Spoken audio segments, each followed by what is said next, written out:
Hello, ladies and gentlemen, today is January 25th, 2026, and we are here to talk about the world. Current events, foreign policy, economics, Godzilla, you name it, we'll talk about it in another episode of World Discussion with Agent Smith. Hello? Yo. Hey, how are you? Trying to stay warm, yourself? Pretty much the same. It got down here too. Yep. It's 18 degrees out right now. But that's a bit colder than Texans are used to. Oh, that's putting it mildly. Did you get snow too, or just cold? Outside. Oh yeah, snow definitely. Nice. It is thoroughly white outside. Are some people enjoying it, or is it just hellish? I don't know. I'm sheltering in place. I don't want to go outside and risk encountering all of the Texas drivers. They don't really know how to handle ice on the road. Mm-hmm. Yeah, I guess that's what you could title our segment for this week is Ice and Ice. I suppose you could. It's a -3 Fahrenheit here in lovely South Dakota. Wow. Below zero. Mm-hmm. It's warmed up a bit. In there? Yeah. It's warmed up a bit. It was -20 earlier, so. Once it's, I think, Monday or Tuesday, it'll be about 30. So we're thinking about getting our shorts and sunbathing a bit. Enjoying the heat. But we have no precip here. It's just a dry, clear cold. Gotcha. But it's been a good week of Dota training and practice. I made a breakthrough in itemizing my Terrorblade build. So Dota's been exciting to play. And then there have been a lot of really epic games over the weekend in StarCraft. Beating people who are bad-mannered to you just feels way better. Like besting someone in a fair, sportsmanlike match, that feels good. It feels satisfying. Beating a villain in a match like that, who's actively talking shit, being disrespectful, and then dunking on them, it's just even better. It's a great feeling. So shout out to those players who are just really nasty in text chat. You really increase the sauce of the YouTube content. Thank you. I'm just chef's kiss when someone complains at the end about the strategy I did. It's like, oh yes. Because I have a lot of people who watch and people in the StarCraft scene in general who see Zerg as pretty weak. So anytime Zerg is winning is a moment of joy and pride for everyone. Well played, sir. Yeah. We also went to a local hockey game yesterday for Dad's birthday. The Rapid City Rush versus the Utah Grizzlies. It's Rapid City Rush. Yeah, it's the American Hockey League. So it's a tier down from the NHL. Yeah. Yeah, I've definitely heard of the league. I didn't know they had a team in Rapid City now. Mm-hmm. Huh. It's a good game. No crazy fights. Some little scuffles here and there.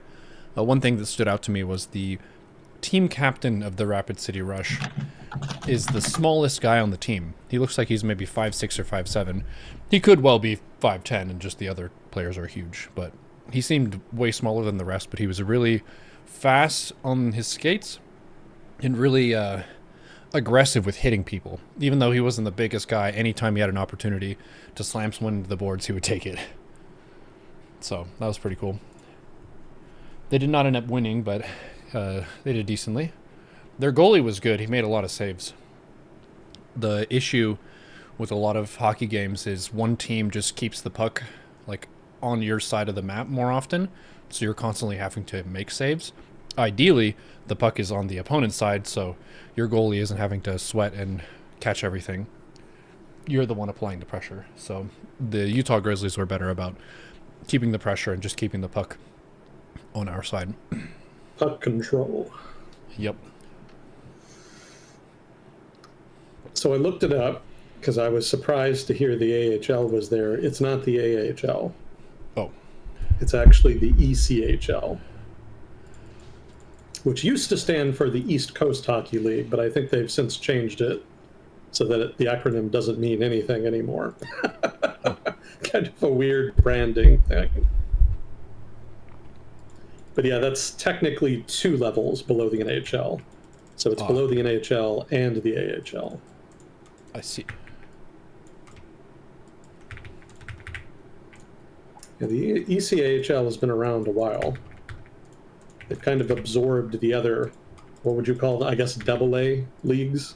Mm-hmm. So they're the only main one that's left now. There used to be like half a dozen AA type leagues like that in the United States and Canada, but very few of them really survived the Great Recession back in 2008 unscathed.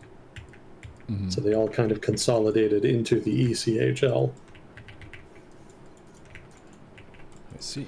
We actually used to have a whole bunch of Texas hockey teams at that level, the AA level. They were in a professional hockey league called the Western Professional Texas Hockey League, which used to have something like half a dozen to a dozen teams at its high point, maybe about 20 years ago or so. But then after the Great Recession, most of them ended up going under, and so the few survivors ended up getting folded in to the ECHL. And I think a lot of the ones that were left after that either moved or folded later on. So there's only one left now in Texas. Huh. Yeah, it's kind of sad. I miss the Fort Worth Brahmas. They'd been in Texas for 15 years, 20 years, something like that, and then just kind of went out of business. Yeah, hockey's a really fun sport to watch. It has a lot of consistent action, so not as many stoppages in play as, say, American football, where you have the play decision but every, like, few seconds to a minute. In hockey, it can be in play for multiple minutes at a time, unless there's a penalty or something. Yeah, if the teams are good, there's generally pretty good flow. Mm-hmm.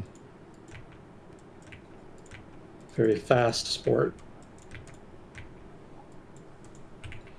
Would have liked to play it growing up, but it was one of those that you had to be very rich to play hockey in Texas. Yeah, it's not cheap. You got to get a lot of equipment. You also have to pay for time at the rink, which isn't as much of a problem up north. Yep. I guess there's nothing stopping you now. Yeah. Now is the time for the hockey resurgence during this new ice age. Crazy. There you go. Chat, it's time to take up hockey sticks. We're gonna make something good from this cold. Oh yeah, that reminded me of a joke that I had heard before, but one of our friends of the stream, Kessnuts, shared in my Discord. He said at one point in his life, he was in a fist fight that was so fierce that a hockey game broke out. And that has happened a few times where it's like, you know what? We're going to punch each other. Let's just do this over hockey, because that is technically allowed. You're penalized for it, but it is allowed. Yeah, the NHL has actually cracked down on that over the past few years. It's not nearly as prominent as it used to be. Certainly not back in my day.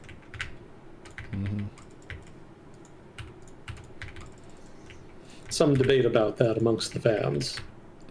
Generally, the argument in favor is that it's better for the safety of the players, which honestly is probably true. Yeah. Also, a lot of the fights were kind of staged. Well, maybe not staged, but planned beforehand, and that kind of rubbed people the wrong way. Yeah. But other people argue that it's integral to the spirit of the sport, basically. The purists and traditionalists don't like the change.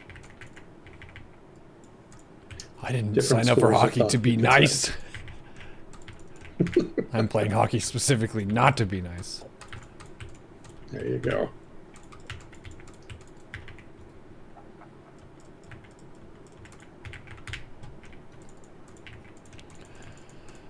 We do have Fuzzy Court on deck for questions for the next 2 hours, so chat, if you want to get those in, you may do so. I saw he already got some already, as we've started. And this week, would say stuff about Greenland has been more memes than substance, from what I've seen. The main talking point was the ice shooting the guy. And I did see videos of that one. And this one, I think... Happy to hear your take as well, but from what I saw, this one looked more hostile and more like murder than the other one. Just for the sequence of actions. I'm inclined to agree. But I don't really have anything new to say about it. I mean, it's just more of the same theater, basically. It's, what was I calling it? Performative violence. It's being done for domestic political consumption.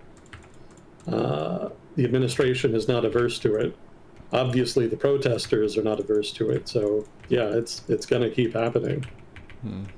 I see little reason to think it won't.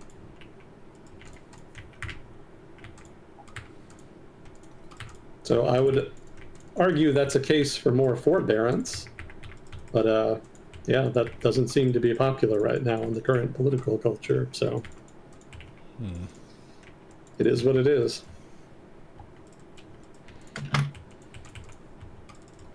But yeah, Greenland's just kind of faded out. Supposedly, some of Trump's advisors kind of talked him down, and that combined with markets reacting unfavorably towards the drama, supposedly was enough to kind of get him off of the issue. I see. So we've been able to calculate his attention span based on the Greenland meme? How long that lasted in his consciousness? Couple weeks, thereabouts, yeah. That's generally how long these things seem to last with him. But there was also some kind of deal involving the head of NATO. I forget his title. He's like general something. I don't recall it off the top of my head. But his name is Rudd, or Root, one or the other. And he and Trump came out and announced that there was some kind of quote-unquote deal involving Greenland, the details of which are ambiguous still. We'll see what comes of that, but until there are further details, I'm inclined to assume it's some kind of face-saving deal that won't actually come to anything.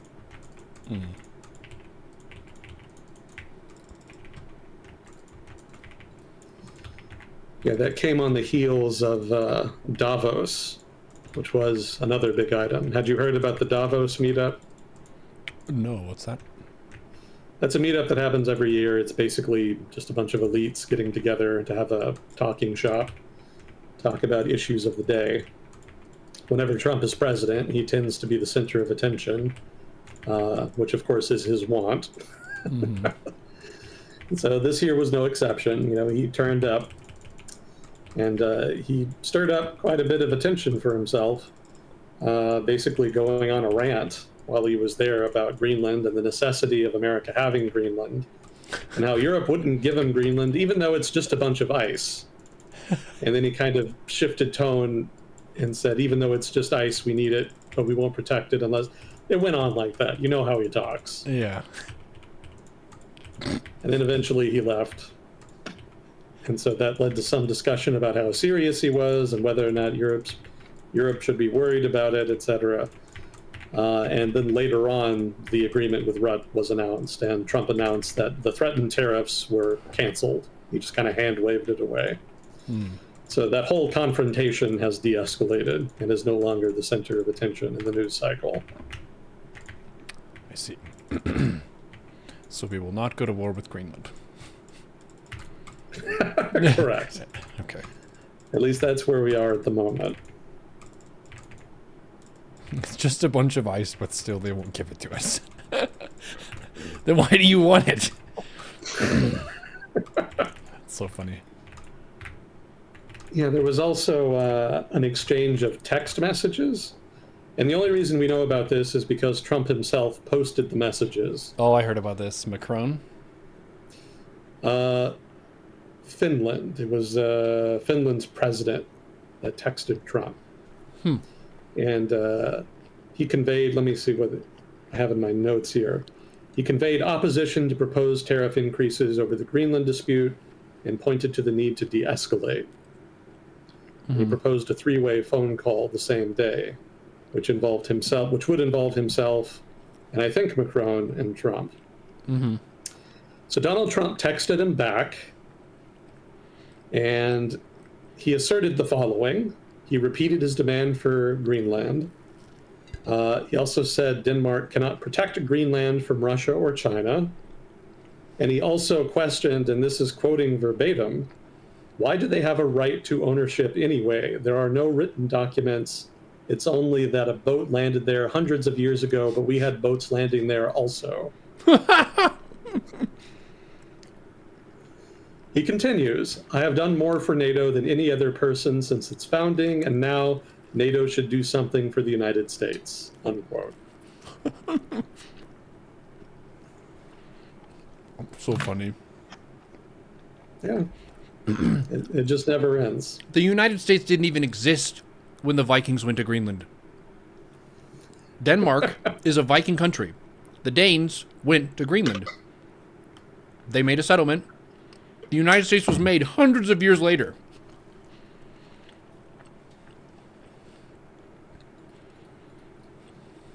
Crazy. That's so funny.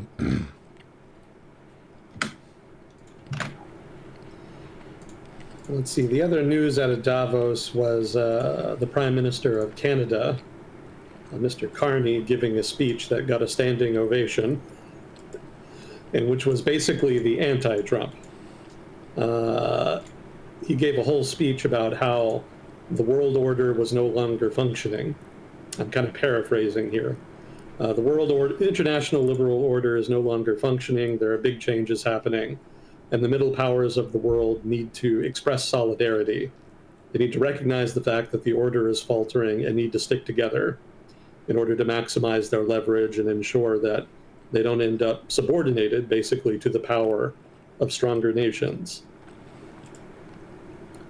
If we were living in normal times, stronger nations would refer there to hostile nations like China or maybe Russia, but now it includes the United States, regrettably.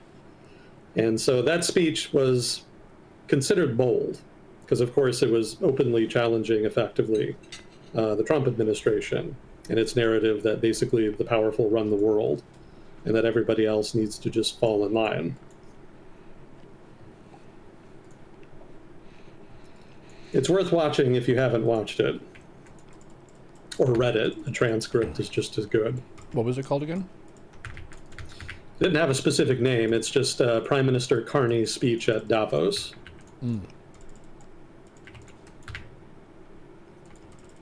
It's very much the kind of speech you would have expected from an American president in a previous era. And it stands in pretty stark contrast to the speech that Trump gave. Yeah. So they represent kind of countervailing narratives about what the world order is going to look like going forward and how nations should respond to that.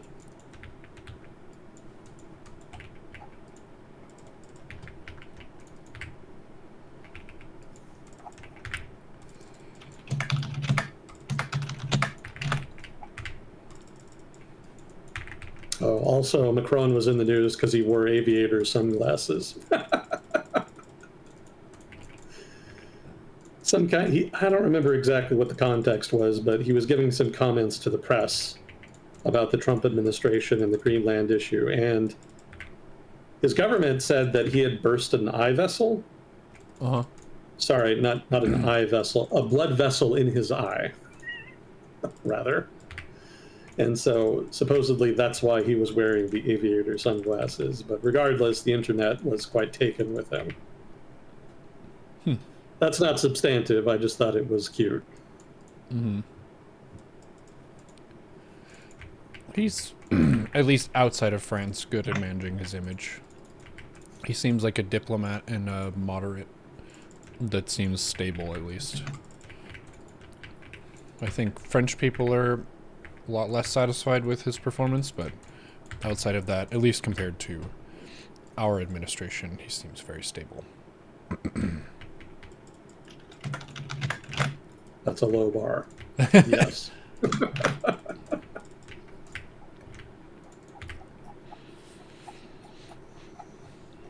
But yeah, was there anything in particular you wanted to get to? I don't think so. I didn't have anything that super jumped out at me. Yeah, we're kind of on trend right here as far as events. There's nothing necessarily new happening. Mm-hmm. Mostly things continuing on as they have been, for better or worse. So in lieu of that, I had some stuff on the current setup of the Middle East geopolitically, basically the strategic alignment of different countries. We've done it before, but it's worth updating now and again, because unlike in other regions of the world, the Middle East is pretty active. Mm-hmm. Countries making plays, moving against each other, etc. And there has been action in Syria, which we didn't get to last time because I didn't think it was all that substantive. Mm-hmm. But then after we finished last time, I found out that actually it was. I see. So we get to it this week. Suits me. I think we did have a few questions, so we could do that like after some of the Middle East updates, probably. Yeah, I'll send you some maps. I'll do the questions first, but I'll send you the maps now. Cool. So that you'll have them when we get to them. If I can find the right thing here.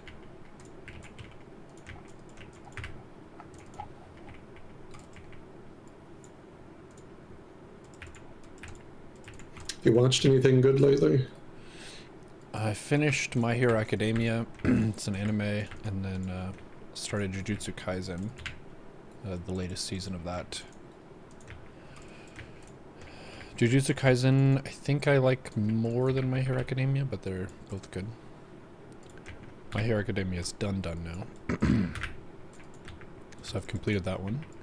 I would say it's in the realm of very good, but not masterpiece level.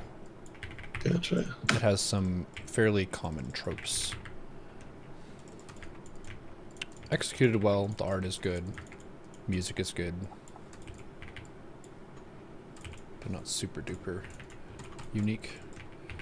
Jujutsu Kaisen is relatively more fresh feeling with the themes and the setup. It's darker and more adult as well, so I like that. Nice. Yes. Okay, I sent you the maps, so let's see. First question. Do you know about the Supreme Court ruling that basically gave Trump criminal immunity as the president after losing 60 plus cases? If I remember correctly, one judge wrote that they felt that sentencing would divide the nation, but I'm very curious how and why that happened. Yeah, it was, if I'm thinking of the relevant case, the Supreme Court case. It was not that they gave Trump himself criminal immunity as the president. It was the presidency in general was given immunity for acts that were directly related to presidential activity, basically. I don't remember the technical term.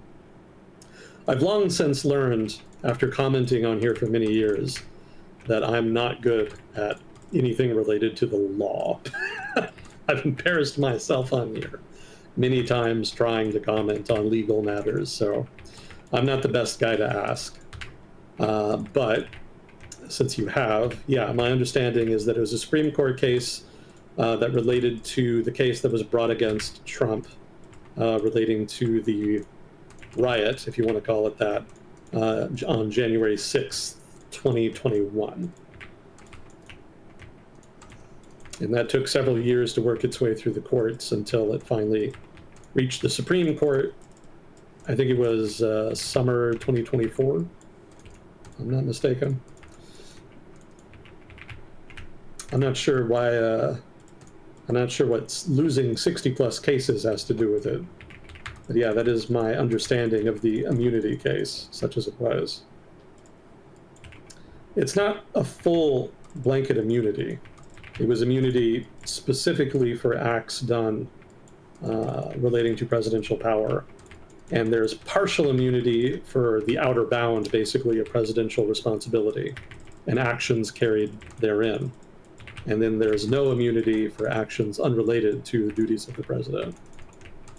So it's a little more nuanced than just pure immunity, but it is a broad-based immunity, regardless. Hence the criticism of the ruling. As far as how and why that happened, you'd have to get into the details of the legal argumentation. And as stated, I'm not like a reliable source for that. There has been a long-running debate about presidential immunity and presidential power going back especially to the Nixon administration, which is where that debate in particular took off, owing to all of the malfeasance of the Nixon administration back in the 1970s. Nixon was very much of the mind that presidents had broad immunity and argued that in court, but because he resigned, a lot of that argumentation was never fully resolved. And it kind of fell by the wayside for a couple of decades until Trump came to power. And now it has been resolved. It seems Nixon was right. Presidents do, in fact, have broad-based immunity. So says the Supreme Court. Yeah, that's probably a good cue for the usual disclaimer. I am not an expert in everything I talk about on here. I have more of a background in economics and foreign policy. So if I ever say anything wrong, stupid, or biased, let me know. If I'm wrong, I want to know more than anybody. Participation by chat is encouraged in that regard. I don't read chat while we do this, but I will read it later. We do enjoy the feedback we get on here. Even if it's to call me a libtard. Some of the spicy comments in YouTube last week.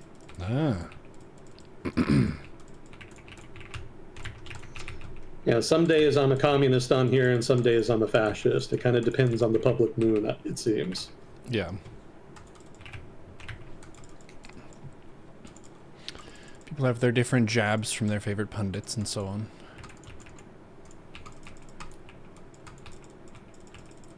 Well, let's see. So next question, another shit show from last year, UK and Australia age verification laws for social media. Also, if you have any thoughts on the current shit show in Australia regarding proposed law changes that threaten valid criticism of government/nations under the guise of protecting against racial vilification/hate speech. I take it the questioner is opposed to these changes. The age verification law thing is not new. I mean, the implementation is, but both the British and Australian governments have been talking about it for some time. So that's been in the cards. I'm not surprised that they ended up following through with it. Not least because the UK and especially Australia have a track record of going relatively hard on regulating the internet. The current sitting American administration is of the mind that that's censorship, but London and Canberra don't seem to care much. If it's censorship, they're all for it, regardless of how you want to frame it. This is well in keeping with their approach to regulating speech. It's not new. I kind of leave it to the publics of those countries to decide for themselves, what constitutes government overreach. I infer that it's relatively popular, even if it's controversial, since, again, this is not unprecedented. This seems to be in keeping with the general approach to regulating speech in those countries. As far as proposed law changes that threaten valid criticism of government/nations under the guise of protecting against hate speech, I haven't seen anything specific in that regard. I haven't heard any reporting on new laws to that effect. That doesn't mean there's not any. It's just that Australia in particular kind of flies under my radar. You guys are on the other side of the planet, and international news doesn't report on Australia much. I don't know if that's because they're too well behaved or they're just kind of too marginal in global affairs. But regardless, I generally don't hear about legislation like that until well after the fact. It's rare that it gets reported on internationally in real time.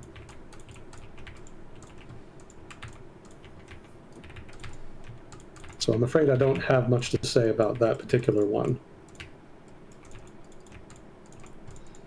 I will say that both the UK and Australia have a track record of having strong hate speech laws.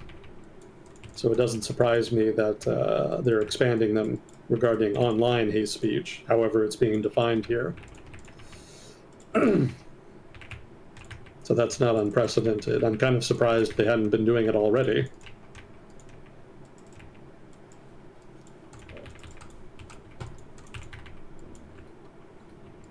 Let's see. What do you make of the redecoration of the Hall of Presidents, where it seems the current president has personally rewritten the biographies and accomplishments of his predecessors? Have you heard about this? No. I have not. All right. So there's a, I don't know, I guess it's a museum or something called the Hall of Presidents. It's got like busts of all the presidents and their portraits, and each entry has like a little plaque that describes their presidency. And it's been noted that recently the plaques have been rewritten, and they're very partisan now. Oh. Like laughably so. If you haven't seen it already, you should Google it and look them up, because they're pretty on the nose. They do not hold back, especially with regard to Joe Biden and some of the recent presidents. Oh, really? Yeah. So I think it's stupid and hyperpartisan, but in a hyperpartisan era, that's normal. This seems to be what the people want. Bread and circuses, as it were. Beyond that, I don't read too much into it. It's just more of the same.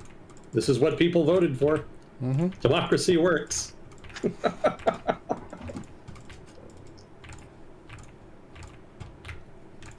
Let's see, have you seen the Stale 2000 video? You would probably find it hilarious. I think this was recommended to me. I think Sea of Whiskey actually recommended it to me like a week ago or 2 weeks ago. Yes. And I don't think I could make it very far into the video. Yeah. Yeah, that's... Oof. I saw some of it. Basically, it's something that hits like a parody, but it's serious. Yeah. Yeah, I can't... Ugh. I don't see how anybody could sit through that whole video. Well, there's value in cringe for some people. It's like, I can't believe this is happening. I have to see more. Yeah, that's true. I guess that's like people who watch NASCAR for the car wrecks. Exactly. I'm not here for their success. I'm here for their failure.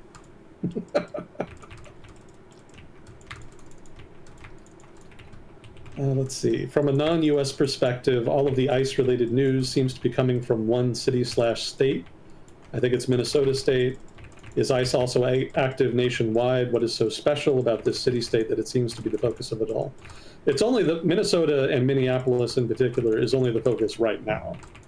The administration last year had been basically going from city to city in this fashion, generally in sort of theatrical style. I think Boston had this for a while.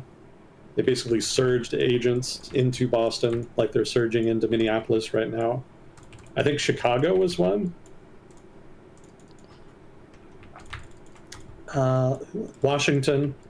Although in Washington's case, that was a little bit different. That involved the National Guard. That was a whole drama last year unto itself.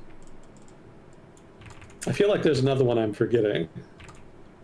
But those are the ones that I'm remembering. So Minneapolis is basically just the latest entry in this. I'm sure there will be more. No doubt.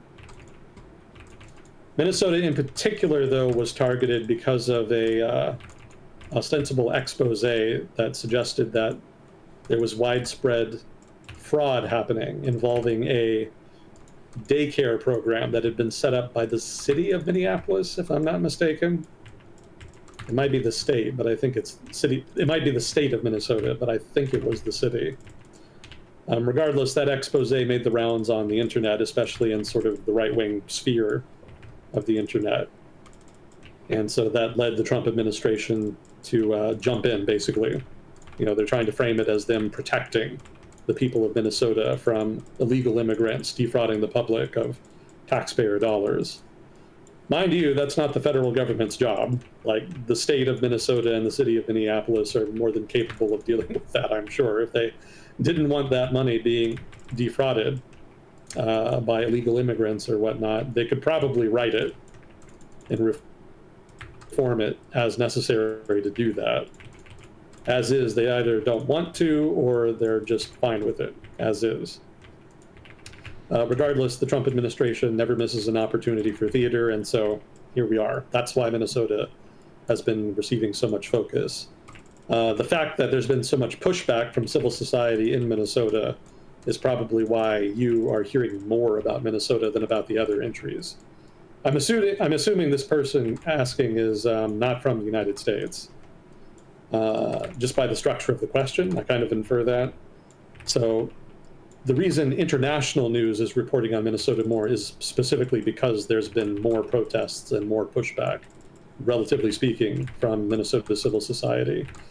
And that's probably because Minnesota is probably the most left-leaning state in the United States.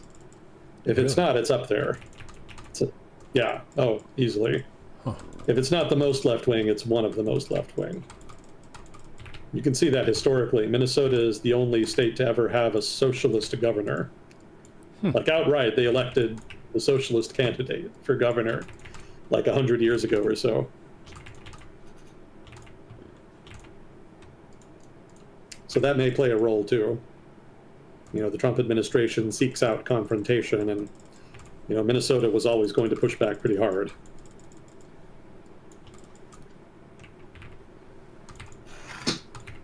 But yeah, if not for that, I doubt it would be in international news nearly as much. And of course, the fatal shootings have also pushed it to the fore of international news as well.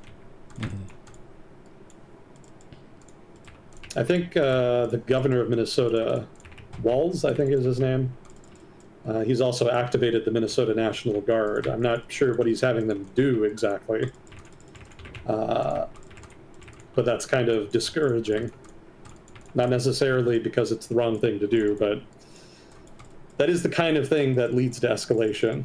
You know, if Minnesota mobilizes its National Guard and then, well, if they mobilize the National Guard because they're concerned about ICE, and then the federal government federalizes the National Guard in Minnesota because they want them to help ICE, then there's going to be a kind of confrontation between the Minnesota state government and the federal government about whether or not there's federal overreach happening and whether or not Minnesota needs to defend itself. I don't think things will escalate to that point, because I kind of infer that the Walz administration would prefer to de-escalate. But this kind of confrontation has the potential to lead to that, which is why usually administrations at both the national and state level avoid doing this unless it's something like really extreme, like an emergency, which this is not.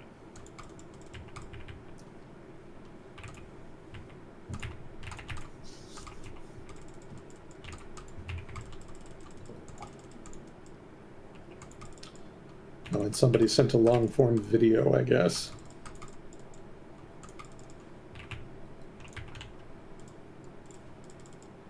How algorithms created fascism in America. 6 hours? Are you shitting me? When I hear long-form YouTube video, I think like 40 minutes to an hour. 6 hours. Jesus. Amen. There's a game reviewer. I think his name is Tim Rogers. He used to write game reviews for like game magazines and later on for game review websites. He was pretty good. I always liked his stuff. I kind of forgot he existed for a while and then rediscovered him later. He actually set up his own YouTube game review channel. And each game review he does on YouTube is about 5 to 6 hours long. It's kind of wild.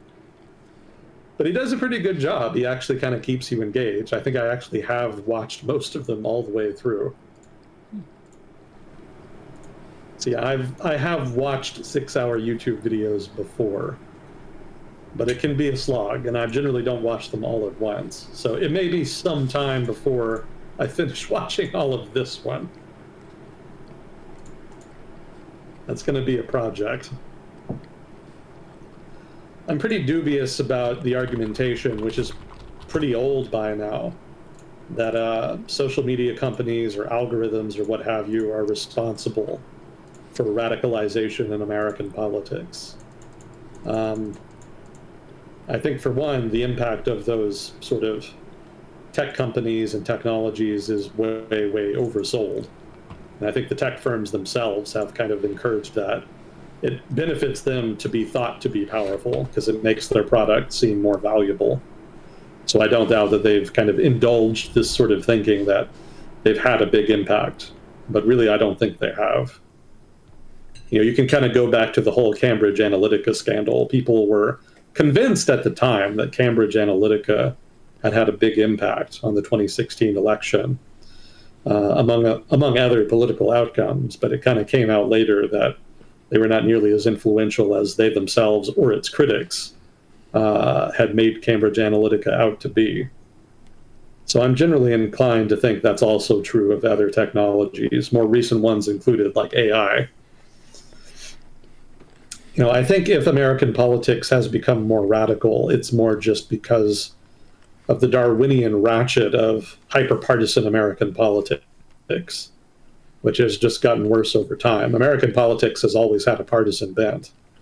But I think the revolution in communication, more so than algorithms or whatnot, that has made it easier for people to find others of like mind, to group together, to form cliques online.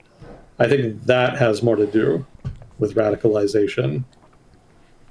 I don't think people push radicalization so much as people kind of seek it out. There's not as many moderating influences now because the people who seek out radical answers to political problems find it just much easier now to find them. It didn't used to be like that. Yeah, I think it's mainly due to the ease of content creation. Anyone can do it. Anyone can post a TikTok, and if it's a hot enough take, then people will share it. So there's a much lower barrier to journalism or shitty journalism. I would say that in the sense of they're not actually investigating anything. They're not really getting the correct first-hand account for a, I guess, less biased perspective. They're just riffing with whatever they think about a situation. And a lot of times that riff will later be taken as a fact by other people. So it's all kind of bouncing around garbage, non-information that's just opinions.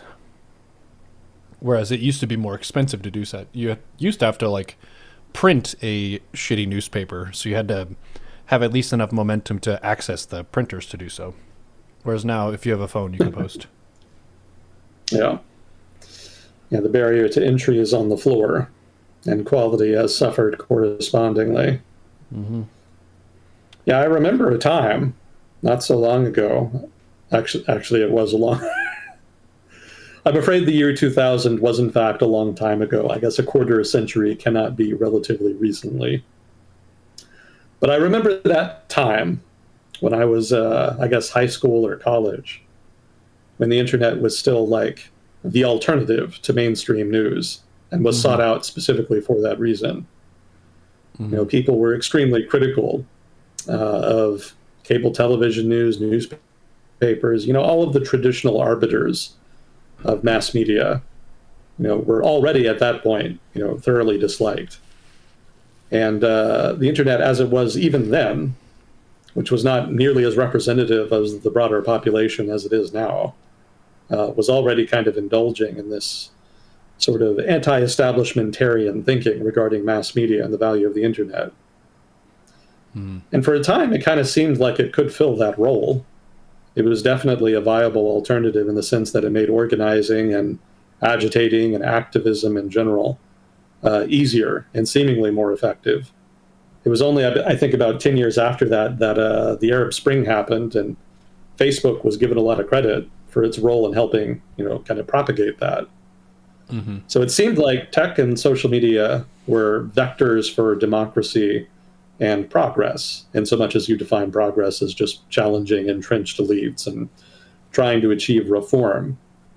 But at some point in the decade after that, in the 20-teens, and continuing into the 2020s, the internet kind of ceased to be a vector for reform and dissidence, and one where it became a tool for the powerful. It kind of became, not kind of even, it became co-opted. I guess that was just a matter of time.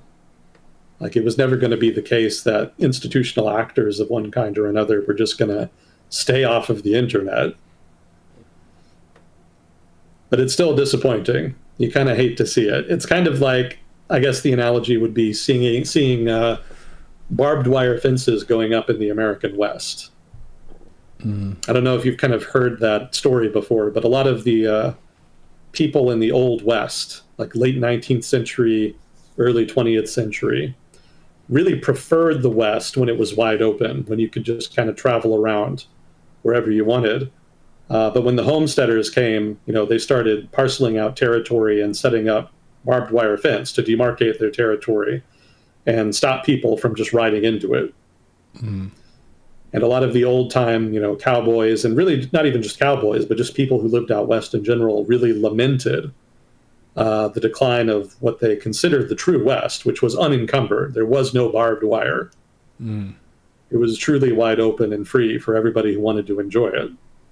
And the homesteaders kind of changed that. It changed the character of the West into something different. And the old timers really didn't like it. So there's a similar process happening with the internet now, where it used to be truly wide open, and now it's increasingly concentrated into a few major institutions that are largely controlled by institutional elite actors, which is exactly the kind of people that the internet was originally supposed to circumscribe. Yeah, basically to put it in a blunt way, the olds have figured out how to throw their weight around on the internet, where initially it was only the expert computer users and the younger generation. So it was a kind of unique space that also hadn't been bogged down by political corruption and influence at whatever cost. It was more so just whatever seemed like a genuinely good article would get traction. But yeah, now it's whoever is shouting the loudest or hitting people's existing prejudice notes in as enjoyable a way as possible for people. Give me that confirmation bias feed. Oh, yeah. Oh, I'm so correct. God damn, I'm so correct. The other side was even wronger than we thought. Well, I have the map of the Middle East up here while I'm between games. This one looks pretty advanced. We've got different colors for different groups, but then also spots within countries. So I guess that's representing, subsets of a country that's allied with someone else. Well, I added the dots just to represent influence, since sometimes the influence of countries in the region over another country is not always territorial in nature. Sometimes the influence is more just political or to non-state actors, that kind of thing. It can be a little hard to express that interest on a map, given that they don't control specific stretches of territory that you can color.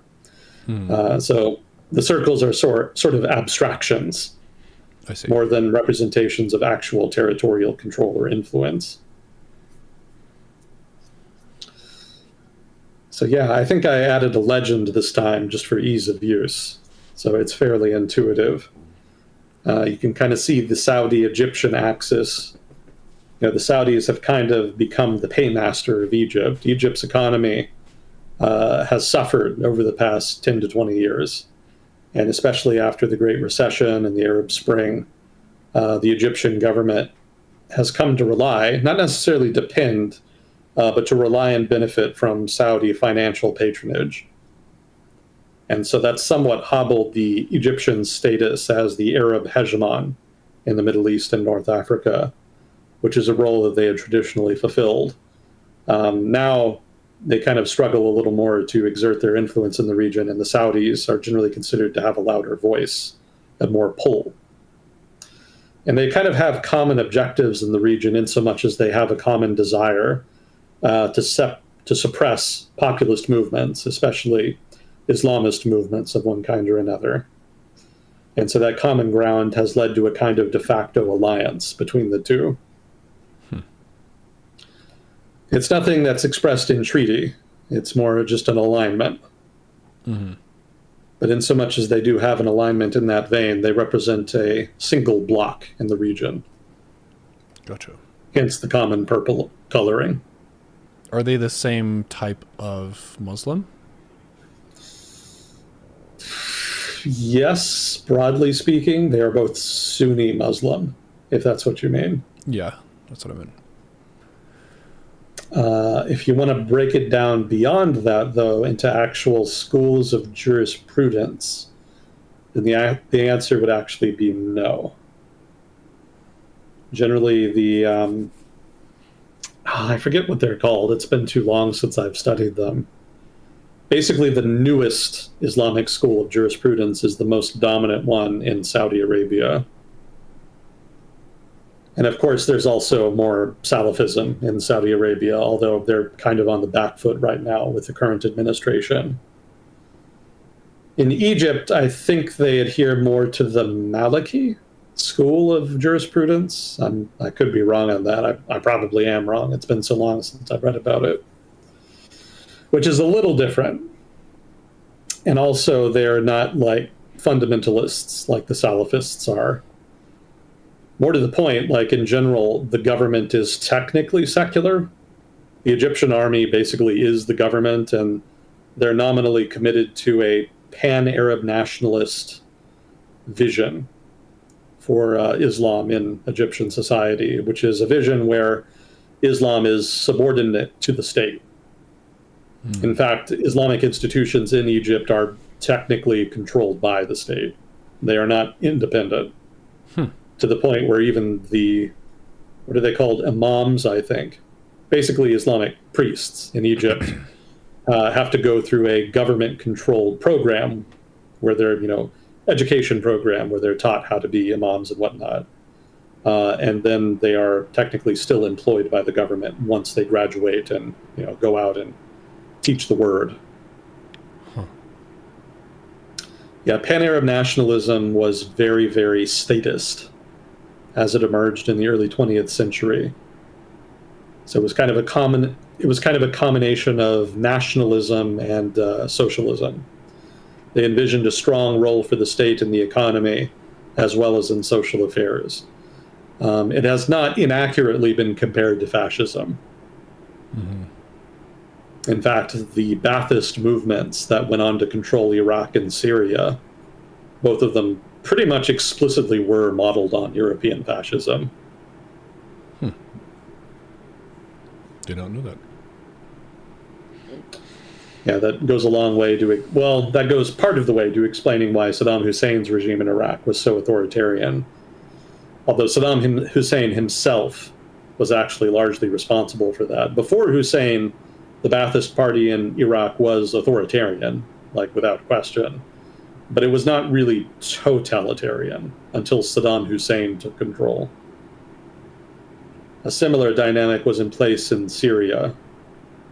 It was never really fully totalitarian, more just authoritarian.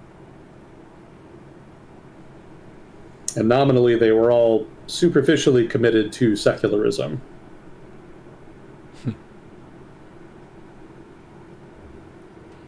I see. And that would be a contrast to Iran, which is more so Islam above the state. Or at least it's integrated into how the state rules. Yes, correct. Also, they're Shiite, so very different branch of the religion overall. Right. The differences are somewhat exaggerated. It's true that Shia and Sunni Islam have kind of been at loggerheads historically, but a lot of that was not genuine religious tension. A lot of that was more like religious tension in Europe during the 1600s, which was basically just interstate competition masked with religious tension. More about state ambitions than about God, basically.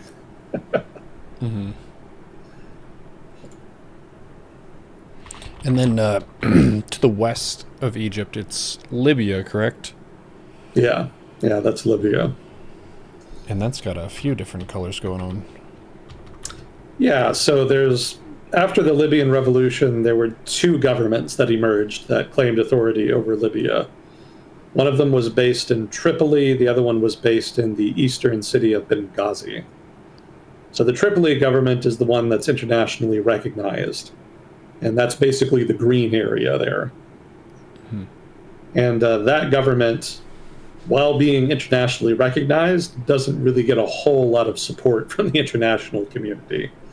Most states don't especially care. The one state that did care was Turkey.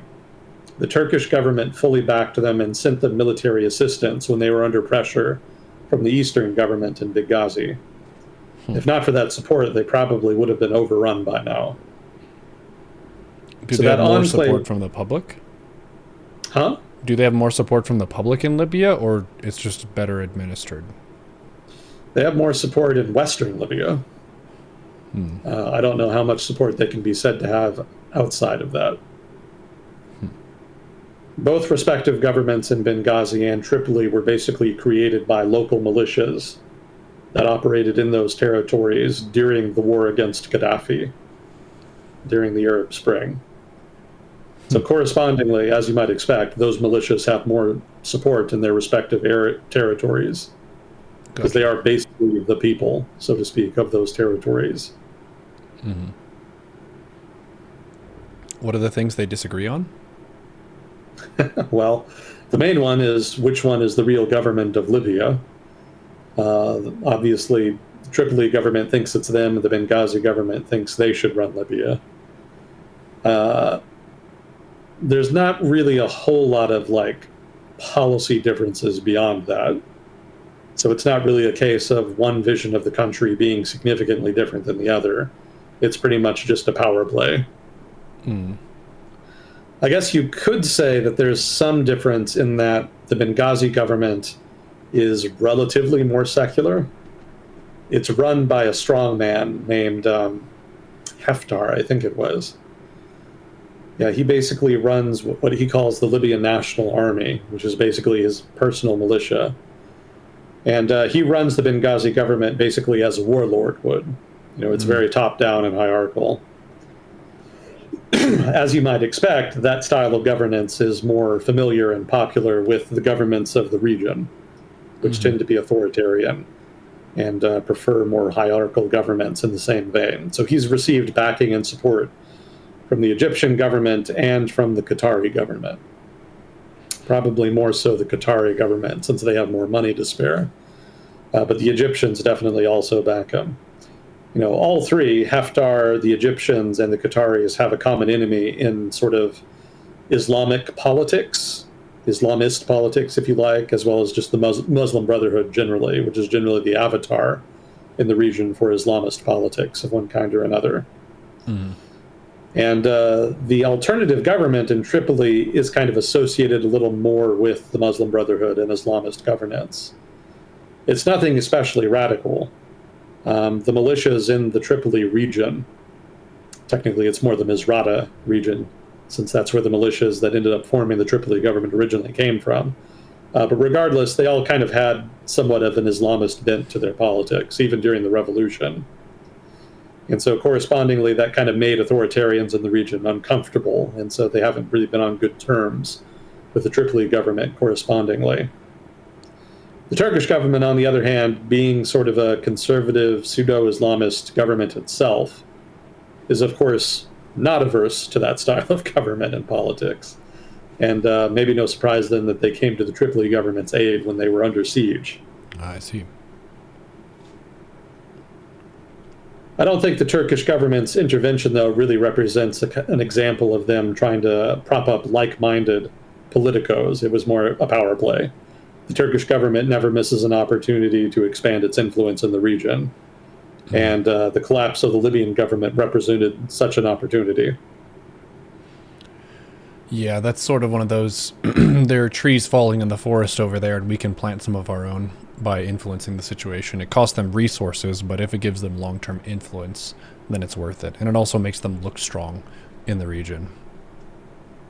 Pretty much. What's the country to the north of Turkey that has a green dot? Ukraine.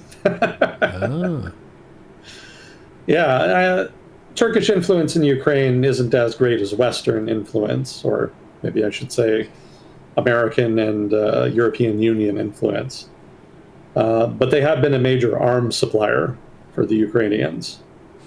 I don't think they give a lot of aid per se, but they do sell a lot. So they do have some pull there. I see. And the country directly south of Turkey That's is Syria. Syria, okay. Yeah, with the collapse of the Assad government, Syria has pretty much flipped from being an Iranian proxy to being a Turkish proxy. Although the degree of Turkish influence on the new government is kind of debatable. But I don't think anybody else has nearly as much influence over them as Turkey, so they kind of fall in the Turkish sphere.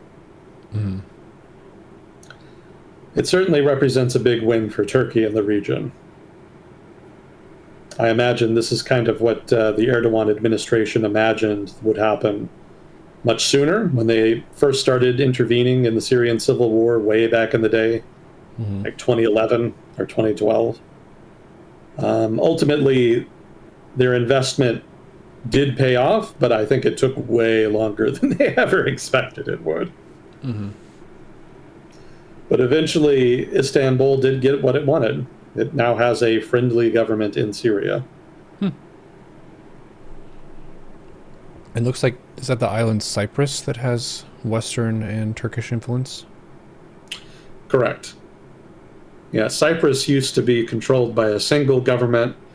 In the 1970s, there was a giant kerfuffle on the island between the Greek majority population and the Turkish minority population.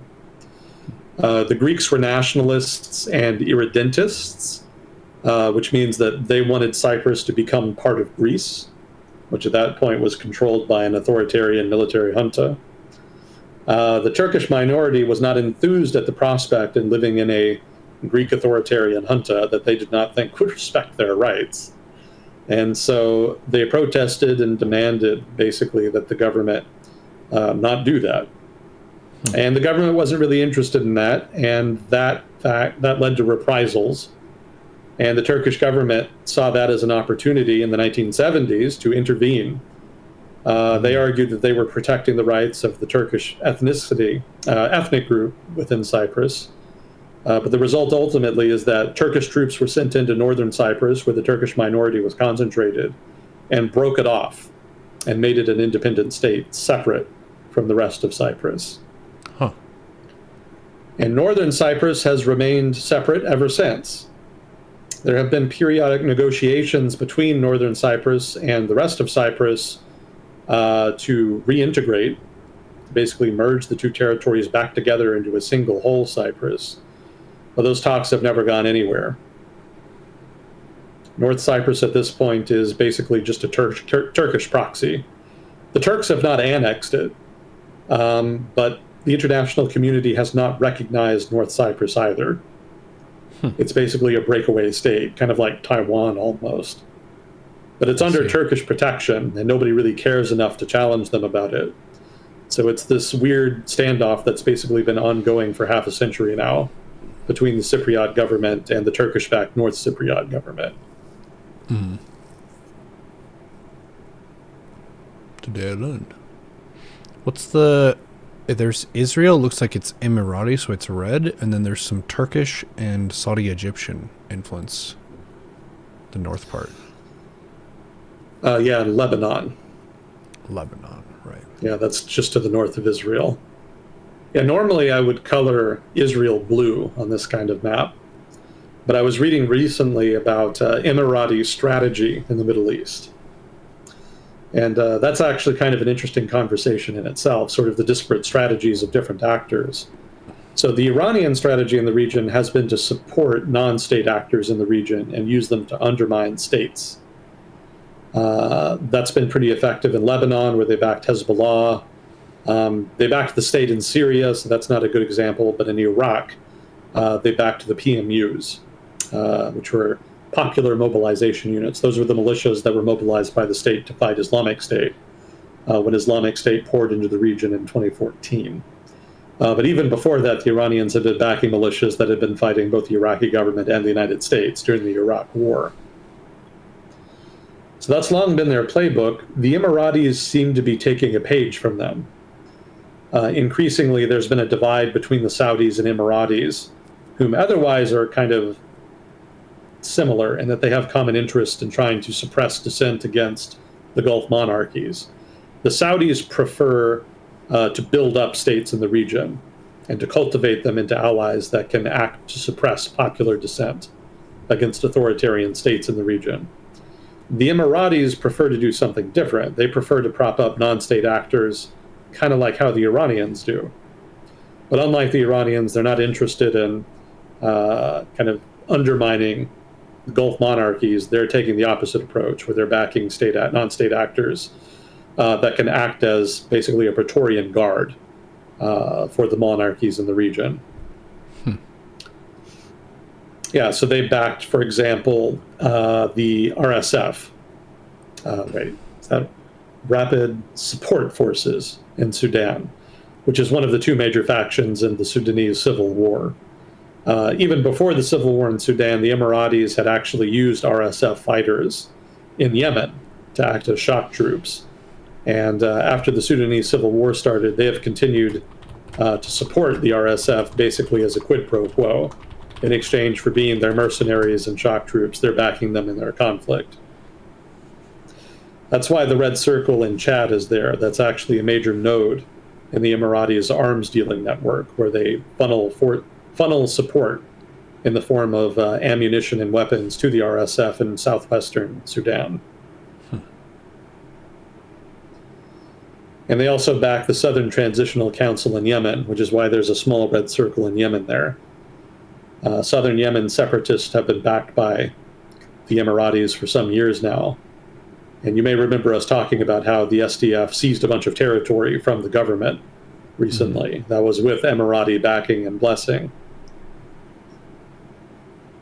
So these are the examples of non-state actors that the Emiratis prefer to back. And of course also Haftar over in Libya. So these can act as troops to fight in conflicts in other places like Yemen, maybe Syria, although I can't think of any examples off the top of my head there, but more so Libya, where they actually have sent a lot of mercenaries. So that's at odds with the Saudi strategy of state building, and that's created some tension between them.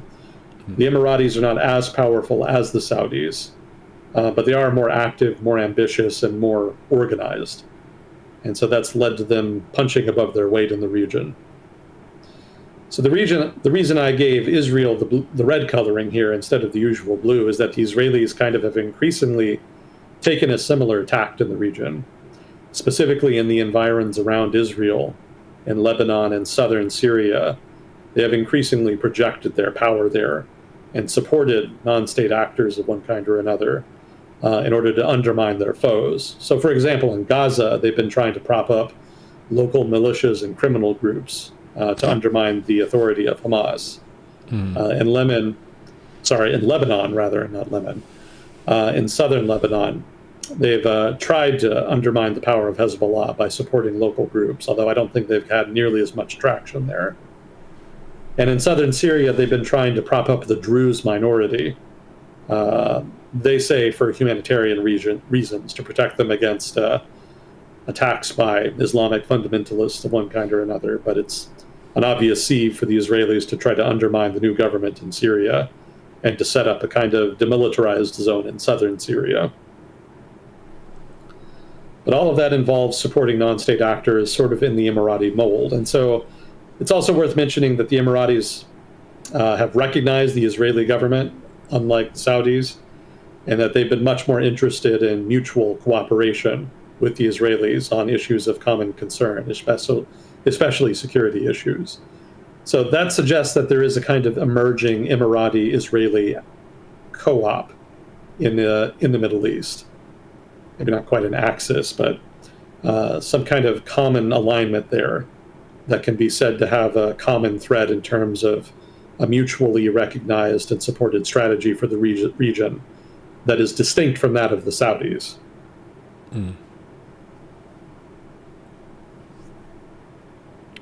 see. And then it's Jordan, that's the Western influence country next to Israel. Yeah, Jordan doesn't have any oil. And so that makes them very dependent on foreign aid, and most of their foreign aid comes from the United States and Britain. Mm. And next to that is Iraq, which is gray with some influence. Yeah, so Iraq doesn't really clearly fall into any camp. It's more of a battleground. Different regional powers are all kind of jockeying for influence within Iraq. So Iraq is very much in play. Before the Iraq War, well, before the Gulf War, really, Iraq had been a major player in its own right. Maybe someday it will be again, but for now it's very much on its knees. And it's open season. So the Iranians, like I said before, have been supporting Shia Iranian-aligned militias, mostly in southern Iraq. In northern Iraq, in the Kurdish region, they've actually been supporting one of the two major Kurdish parties. I want to say it's the KDF, but I could be wrong. I'm always forgetting which is which. But they've backed that. There used to be solidarity between the two major Kurdish parties in northern Iraq. But over the past 10 years, there's been a falling out. They've very much been at each other's throats. Not generally openly violent like they used to be with each other back in the 90s, but it's definitely gotten a lot worse than it was, say, in the early aughts in that period. So the Iranians are backing one of them, the Turks are backing the other. And the Turkish government in general has been very active about trying to build economic ties to the Kurdish regions in northern Iraq. And they've been fairly successful.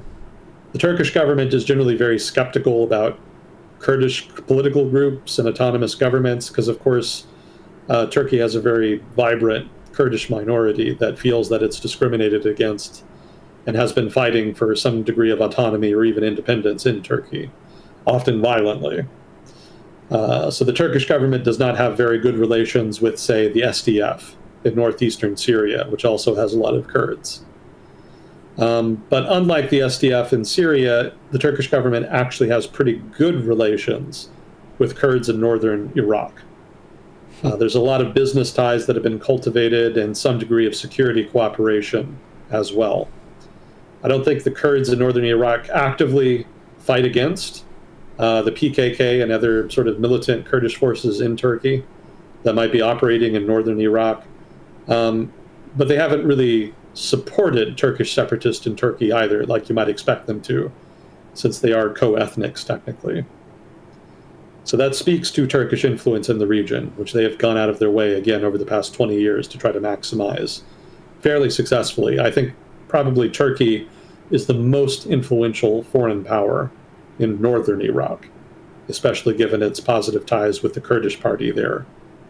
I think it's the PUK. And what's the Western influence in Iraq? That's just continued reliance on the United States to suppress, say, Islamist radicals like Islamic State, and also to act as a counterweight to Iranian influence. Iraq has not been totally subsumed into the Iranian sphere of influence. It's true that Iranian-backed militias do have a pretty free hand in Iraq, but it's exactly for that reason that Iraqi nationalists don't really like them. And so Iranian militias generally exert force partly through popular support in southern Iraq and partly just through violence. And as you might expect, that makes them fairly unpopular with people outside of southern Iraq and also people throughout Iraq who don't like the idea of foreign-supported militias throwing their weight around and committing acts of violence against political rivals. So even though Iraqi nationalists are very, very skeptical about American intentions in Iraq, they still see the United States as the only true viable alternative counterweight to Iranian influence.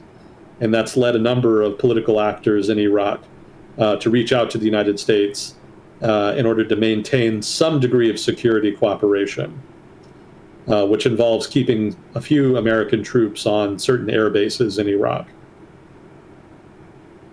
And of course, there's also military aid from the United States as well, which serves as a vector of influence. So the United States does retain some residual influence in Iraq. It's not as much as it used to be, but it's there. And certain political actors in Iraq are trying to maintain that influence, because otherwise there's really not much stopping the Iranians from just rolling over the whole country. Mm-hmm. What's the small country to the southeast of Iraq? That's the country Iraq invaded in the Gulf War. Kuwait?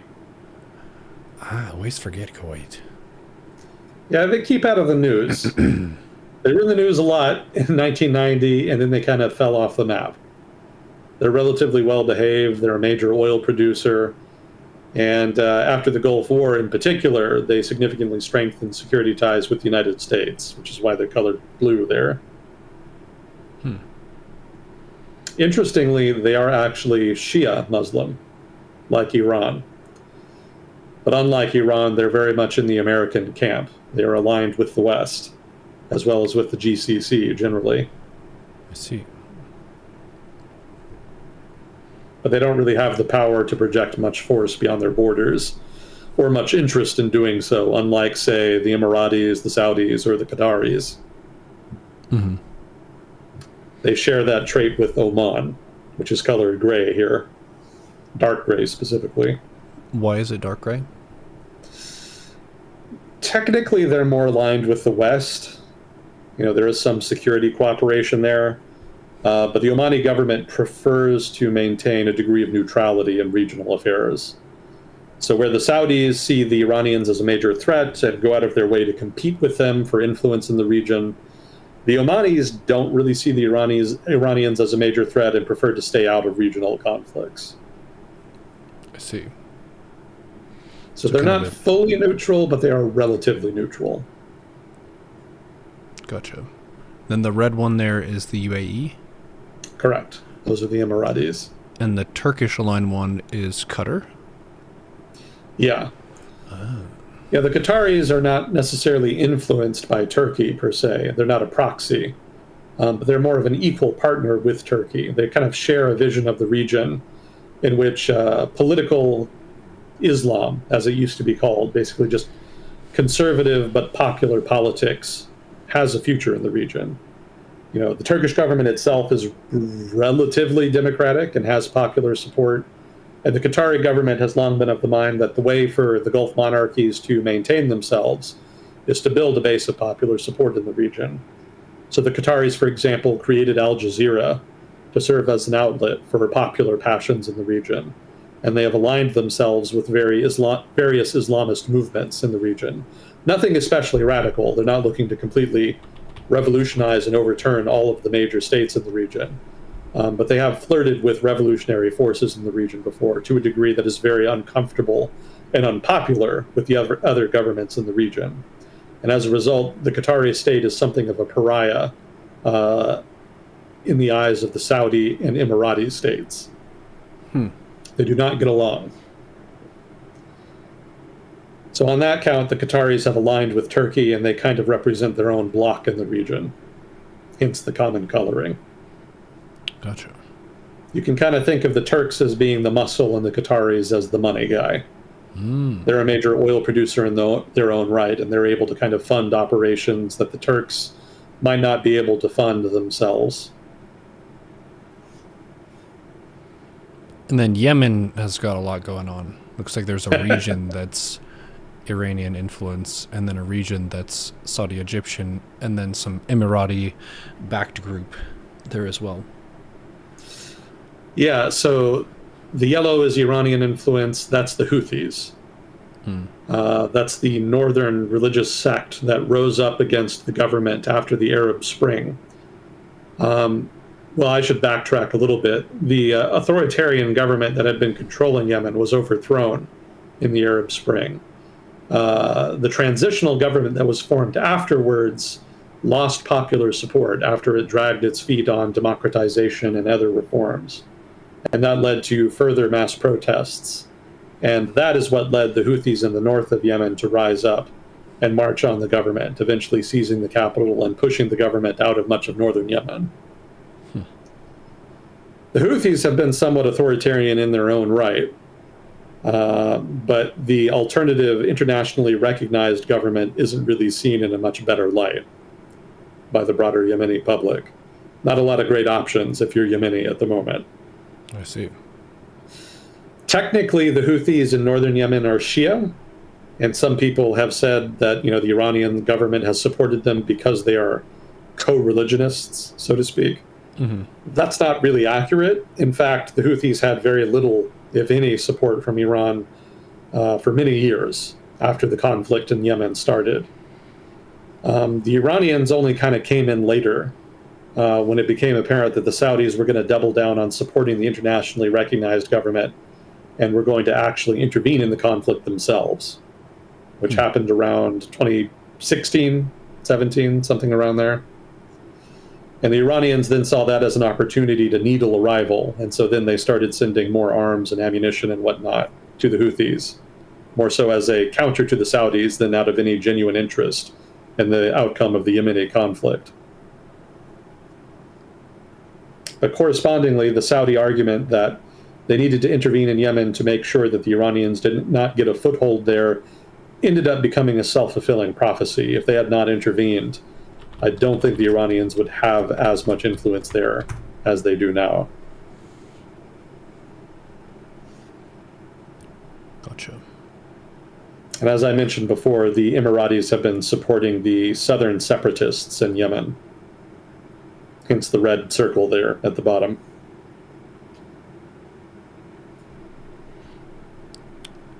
And then just south of that is, I think, our favorite country, Djibouti.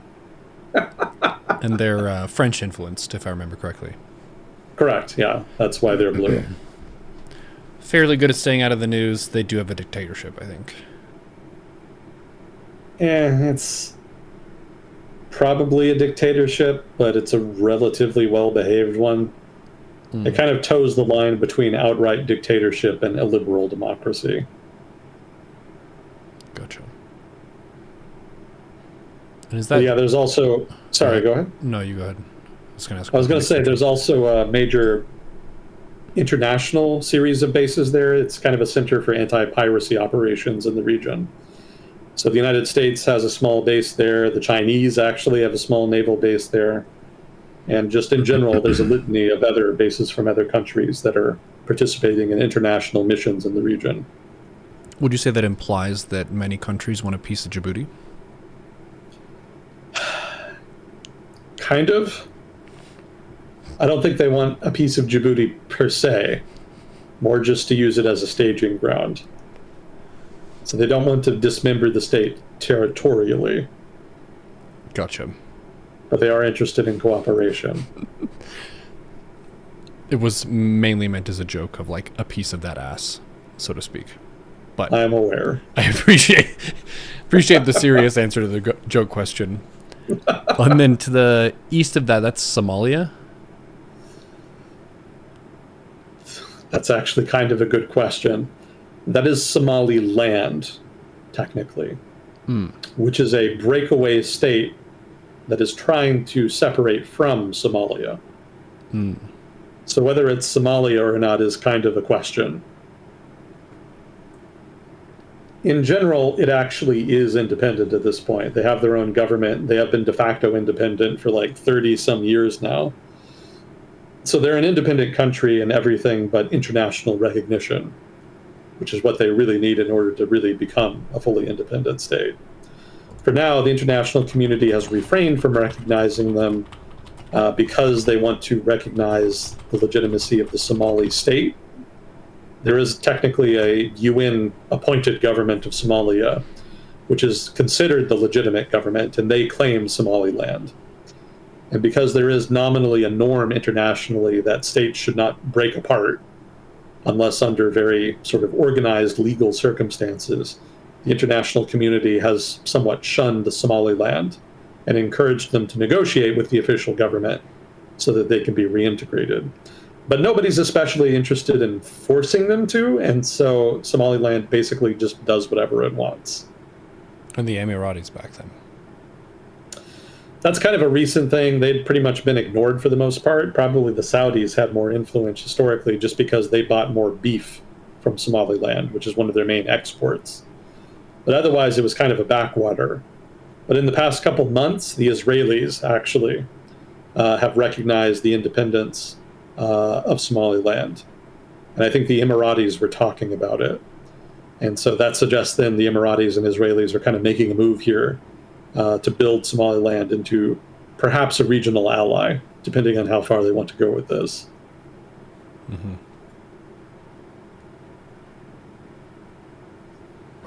Huh. Pretty cool to see all the alignments in front of you. For people who are outside of the Middle East, many of these alliances are not obvious at all. At least they're not to me. But geographically, the Turkish influence is the northern part of the Middle East. Iranians control the east. The Saudis and the Egyptians control the center. And then the Emiratis influence kind of the outskirts. It's a good summary. You didn't see or note Azerbaijan. Oh, yeah, that's north of Iran, right? Yeah, that's the big green one there. The Turks have been cultivating relations with them since the collapse of the Soviet Union. And the Azerbaijanis have managed to become significant enough energy exporters to feel confident basically separating from the Russian sphere of influence. They're not fully independent of Russian influence, but they've been buying lots of weapons and whatnot from the Turks. The Turkish government has been getting very friendly with them, and they've coordinated to a degree on basically bullying Armenia, which is something that has somewhat embarrassed the Russians, since the Russians were supposed to guarantee the security of Armenia. So there does appear to be a kind of Turco-Azerbaijani axis emerging in the Caucasus. And so Azerbaijan, in my opinion, kind of falls within the Turkish purview. Well, it's not highlighted on this map, but I did go in Tuesday for a shave in town. First time I've had a professional shave with a straight razor and so on. And the lady who gave me the shave lived in Georgia and Russia. So I had some time to talk about the differences between those countries. And I don't know that I've met very many Georgians. I do know relatively more Russians. But she was saying that Georgia, compared to Russia, is more musical, traditional, artistic, and more reliant on your local connections than Russia. Russia is more of kind of a colder, more neutral system that's based on direct merit and kind of climbing through the ranks and so on. Whereas Georgia, the way she described it, it reminded me of the Chinese guangxi, where it's the people you know that allow you to get to where you want to be in your career. Mm-hmm. So some pretty clear differences there, at least culturally and socially.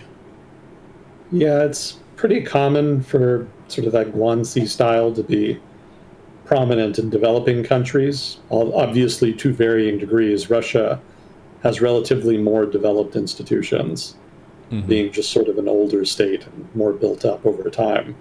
Georgia, by contrast, is a much younger state and has been trying to basically rebuild its state institutions after it separated from the Soviet Union. So there's not as much, shall we say, meritocracy. They're still kind of getting there in terms of building up truly independent, meritocratic public institutions. Russia is too. I'm not saying either does it well, but Russia's a little bit ahead. I would point out too that in the same way that sort of Europeans are afraid of Russians as sort of like the violent European group, Russians are afraid of Georgians. Pretty much anybody in the Caucasus. Russians kind of see the Caucasus as their poor, violent cousin. And there's a lot of negative stereotypes about people from the region all being involved in organized crime and being violent thugs. I see. Yeah, you can kind of think of the Caucasus from the Russian perspective as being Russia's Alabama. Kind of less developed. Less stability. Sort of more traditional, yeah. Also, heard that Georgia is a lot more religious. They're one of the first countries that accepted Christianity, so they're Eastern Orthodox. Whereas I think the more of the Soviet influence affected Russia, where they're more secular. That's completely correct, but I don't think it's technically Orthodox Christianity, actually. I think Georgia actually has its own church. It's one of the oldest Christian churches on earth, and it's basically continued on for like 2,000 years, something like that. Pretty much de facto independent of either Orthodox Christianity or Catholicism. I think it's probably been influenced significantly by Orthodox Christianity, but I don't think it technically falls under the main patriarchy. I just looked up the Wikipedia. It's the Apostolic Autocephalous Orthodox Church of Georgia, also known as the Orthodox Church of Georgia. But yes, that's different from the Eastern Orthodox Church. That's a different entity. Gotcha. Yeah, they're very religious people, pretty much always have been. The church is kind of a big part of the Georgian ethnic identity. Yeah, they're kind of in a difficult region, as you can tell by looking at the map. There have been lots of wars between the Ottomans, the Persian empires, and the Russian Empire over time. So they're kind of at a crossroads of violence. And very frequently, they themselves have gotten caught up in it correspondingly. Yeah, they have a reputation as a result for being very, very tough people. And they themselves have actually had one or two major kingdoms in the region. Like even before they were subsumed by this, that, or the other empire, in their heyday, they were considered a power in their own right in the region. Kind of warrior people with a warrior ethos that were able to kind of punch above their weight. Gotcha. You also gave us a zoomed in map. Looks like of UAE, Qatar, Kuwait now, Saudi Arabia. What was the second one? Bahrain. Oh, is that the little purple Yeah, island yeah, off the it's a coast of little- Saudi Arabia? Yeah. Yeah, you don't hear about them much. Yeah, I just wanted to throw in the Gulf zoom in here to kind of illustrate how, well, for one, just to better illustrate the Gulf, because it's kind of hard to see on the other map, but also to illustrate the diversity of alignments just within this small but important oil exporting region. Yeah, that's all the different zones. Iran, the West, Saudi Arabia, Egypt, Turkey, and the Emirates. And you can also see Oman and Iraq also in that image. Oh, yeah.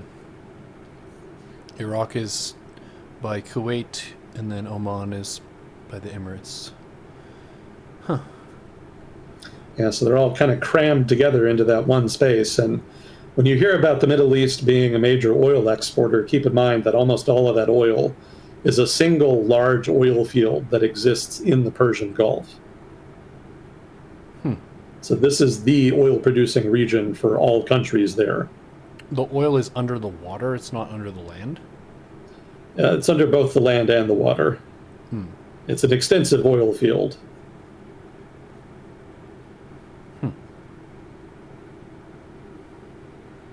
Cool. So that's why all of the I like these regional overviews a lot. Well done.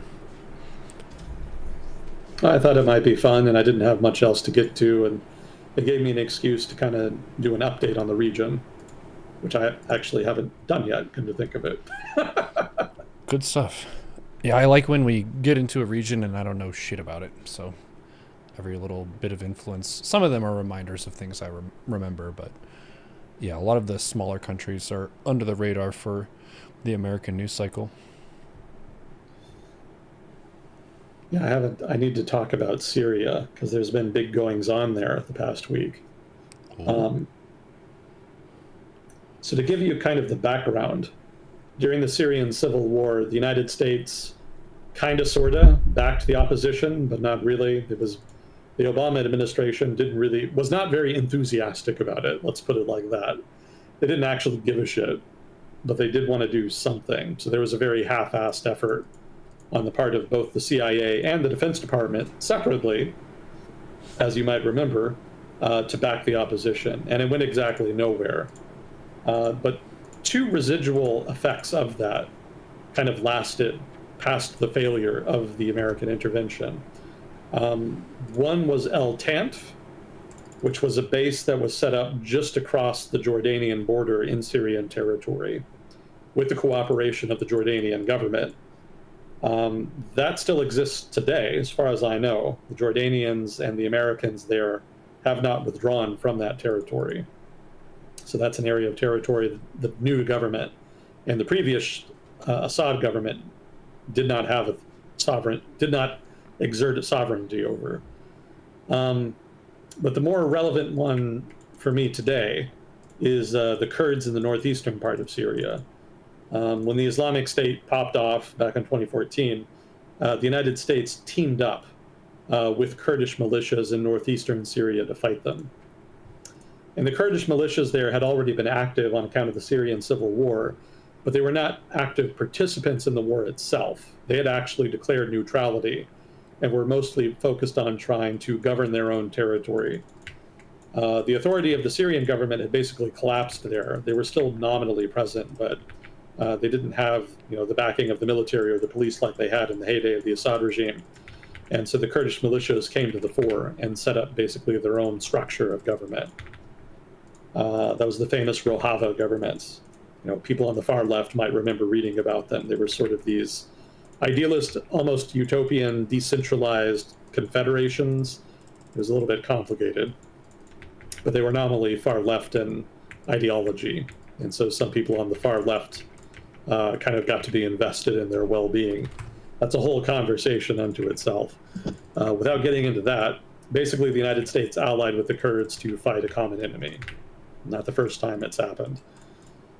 And the result is that the Kurdish government, which was set up, which was called the Syrian Democratic Forces, the SDF, became a kind of American protectorate in northeastern Syria. So not only did the United States protect them against the Islamic State, it also protected them against the Assad government, which periodically tried to exert authority over the region and was always beat back. Some of you listening may remember when the Wagner Group, a Russian mercenary outfit working for the Assad government, tried to push into Kurdish territory in eastern Syria and was violently expelled using American air power.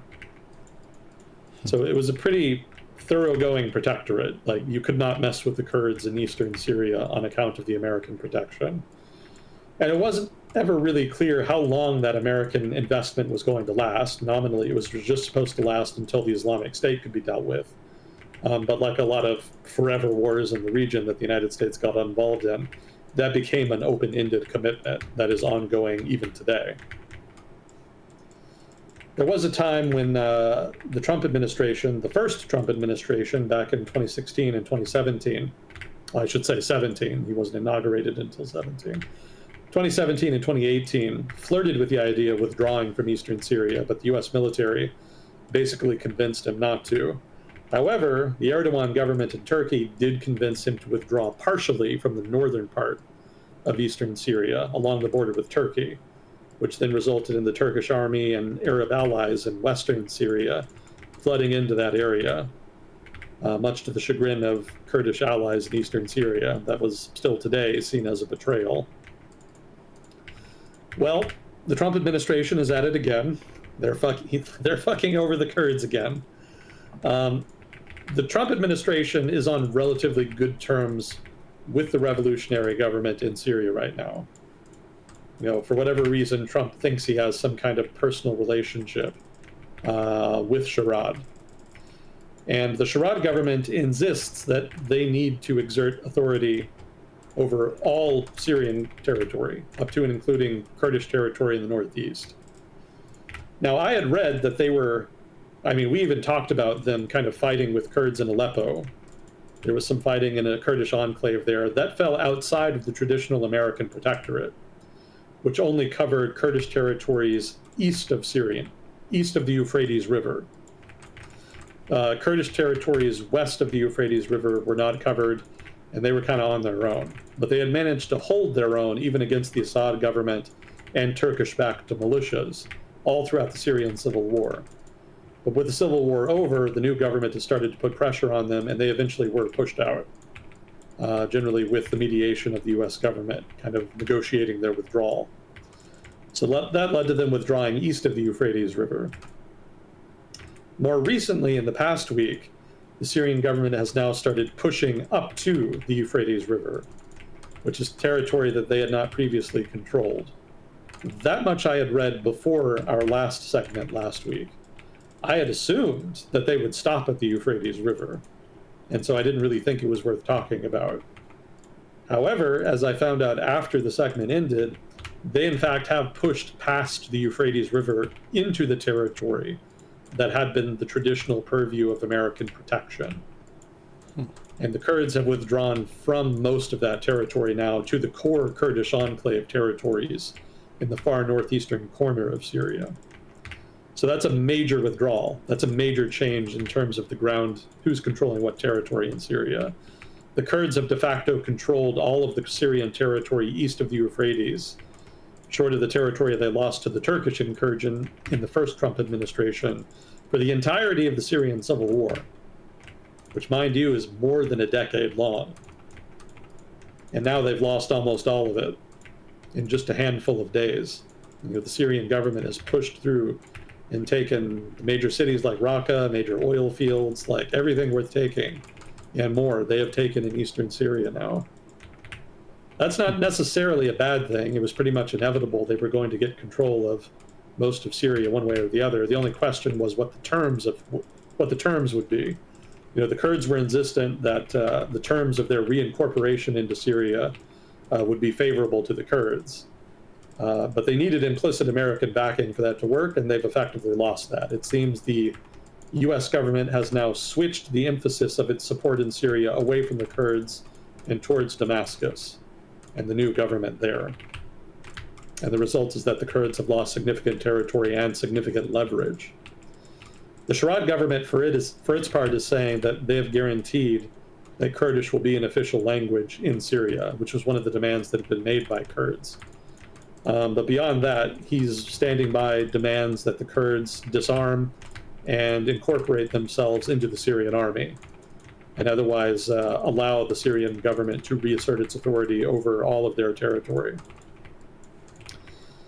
Again, that was going to happen anyway, but now it's not going to happen under terms favorable to the Kurds. So that is a major change. That is a significant outcome there as far as what's going to happen for the future of Syrian governance.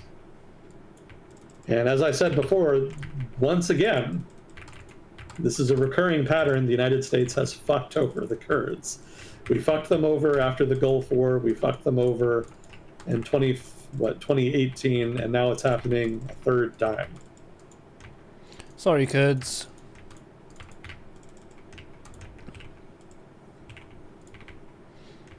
Yeah, I remember in some of our earlier Agent Smith discussions, we talked about how they're one of the few distinct ethnic groups that doesn't have their own state, because they're kind of wedged up in the hills between a bunch of these major actors. But their population is relatively low, and their economy is also relatively small, so they don't really have a bunch of military heft to throw around. Yeah, in so much as they have any military heft thrown around, it's just in the form of guerrillas and low-intensity conflict. There's not really any major cities that they can fully call their own. Maybe the closest would be something like Diyarbakir in Turkey. But beyond that, yeah, they're just kind of decentralized, kind of spread out amongst their core territories. And there's been a lot of colonization over time. The Turkish government has purposely tried to resettle ethnic Turks in eastern Turkey to try to dilute the Kurdish ethnic groups there. And the Iraqi government did the same, to the point where the city of Mosul, which used to be a Kurdish city in Iraq, is now a majority Arab. Much to the chagrin of the Kurds in Iraq. And there's still a great deal of political debates and disputes within Iraq about who should be governing Mosul and whose purview it falls under. The Kurds have long argued that Mosul belongs within Kurdish autonomous territory, but of course the rest of Iraq argues otherwise. I don't think the Iranians have been as egregious in terms of trying to colonize Kurdish spaces with other ethnic groups. But there is a minor Kurdish separatist movement in Iran, and the Iranian government has dealt with them violently in the past. So any way you slice it, the Kurds are under pressure. They probably won't ever get their own state. If they do, it means something dramatic happened in the region. Probably nothing especially good.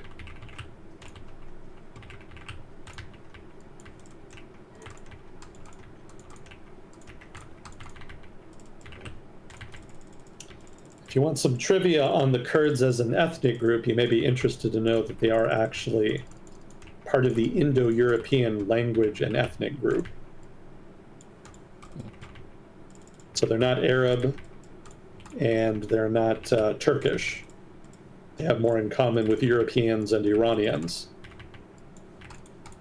Again, linguistically, mostly.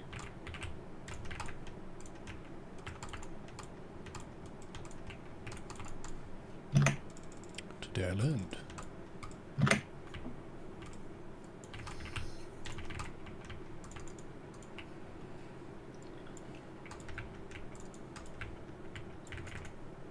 Are we doing okay on time? I've been going for almost 2 hours. Gotcha.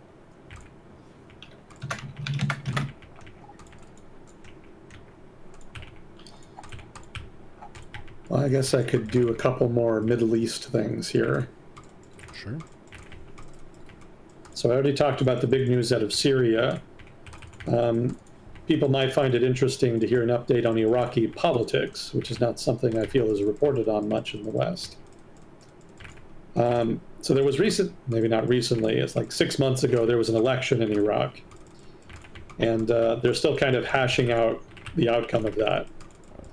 Negotiations are ongoing. It's not unusual for months, sometimes years, to transpire after an election in Iraq before a new coalition is successfully negotiated. They tend to take their time. So the suspicion is that the incumbent Prime Minister, Soldani, is going to get the job again, but that's not guaranteed. He has plenty of rivals in Iraqi politics that are pushing against him. One of them is a name that should sound familiar to people, Nouri al-Maliki. He's actually been Prime Minister of Iraq before, way back when the United States still had troops deployed to Iraq, or at least large numbers of troops, anyway. And he was not especially popular either in Iraq or the United States, so I don't think anybody is really looking forward to his possible return. But he is lobbying for the job. You know, there is something of a minor struggle happening there. To the point that Soldani actually theatrically announced that he might be withdrawing his name from consideration for the Prime Minister's office. This hasn't really been fully confirmed, so it might not even be true. But the rumor is being propagated by political allies within Iraq. So it seems that Soldani is trying to make a point here. I don't think anybody really thinks he's genuinely not running for the job again. But he may be trying to drive home the fact that the main alternative to himself is Maliki. And a lot of people would be opposed to that.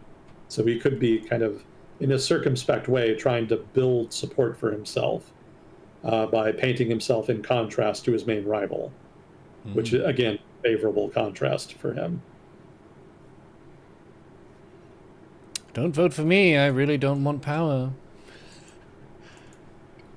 There's also some evidence that Iranian influence in Iraq may be kind of weakening a little bit. There was a pro-Iranian leader of a minor PMU, that again is like Shia militia, who was detained after making some anti-Iran PMU statements, which is kind of unusual. Normally they're pretty much in lockstep in terms of not criticizing Iran. But this guy may have felt that he wasn't receiving enough support from Iran to justify continued fealty. hence his outburst. It's worth mentioning that this guy is a little bit unhinged, in the opinion of even other militiamen, so this may not mean too much. But it was notable that there was a break in the ranks amongst the militia groups. And let's see, and as far as Kurdish politics, like I mentioned before, the main parties kind of have broken with each other and are more or less in open conflict. So that's the PUK and the KDP. Those are the two major parties in the Kurdish territories. They fought openly with each other over control of the Kurdish territories in the 90s. They reached a kind of détente in the aughts and through much of the 2010s, in which they cooperated together to basically govern Kurdish territory jointly. That understanding fell apart in the 2010s, and they have not quite returned to open violent conflict like in the 90s, but relations have broken down and they no longer cooperate with each other to nearly the same degree. And this next item kind of underlines that. So after the invasion of Iraq and with the construction of a new interim government, the norm put in place that has continued until the present is that the president of Iraq is Kurdish. The prime minister is kind of more open to negotiation, but generally they're Shia. And then there's another position that the Sunni Muslims get. I don't remember what it was, but it's kind of a bullshit position anyway. But normally what had happened is that the two major parties in the Kurdish territories, again, the PUK and the KDP, had presented a joint candidate. And basically the agreement between themselves was that, let me see if I can remember this, the PUK would appoint the president. Their candidate would go on to be president. In turn, the KDP would get to appoint the governor of the Kurdish Autonomous Region. So that was the arrangement between the Kurdish parties and then also between the Kurdish parties and the Iraqi state. That arrangement only works if there's cooperation between the two Kurdish parties. Because that cooperation has now failed, there is no longer a single candidate for the presidency being put forward. Both the PUK and the KDP have now put forward their own candidates for the presidency. And that kind of throws into disarray the sort of delicate arrangement that the different major religious and ethnic groups in Iraq have. The United States kind of cultivated a political system where different groups were guaranteed different positions and seats and whatnot. And that was done in order to manage and mitigate communal conflict within Iraq. You can actually argue that was a really stupid thing to do. There's a whole debate about that, but that's a whole conversation unto itself. Regardless, that's how the United States decided to do it, and those norms that were established have continued past the withdrawal of most American troops in Iraq. But that arrangement is only really workable if each ethnic and communal group acts as a single entity. Once they start fighting with themselves, that system starts breaking down, and that's what we're kind of seeing here with the Kurds. So the Kurds are no longer presenting a singular bloc. What will happen is that different Kurdish groups will align with different alternative groups outside of Kurdish autonomous territory. And they'll basically just be broken off and become proxies for more powerful groups. I mentioned before the PUK kind of is operating with, actually I don't remember exactly how that broke down. One of the Kurdish groups is cooperating with the Iranians and the other with the Turks.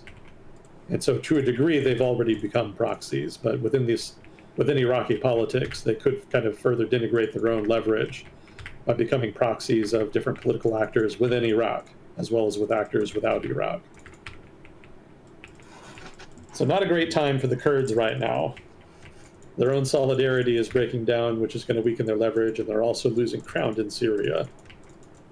And also the PKK is disbanding, if you remember that story from last year. Yeah. And it's not clear what's going to replace them or what kind of concessions they're getting from Istanbul in exchange for that. So Kurdish solidarity and power is approaching a nadir here.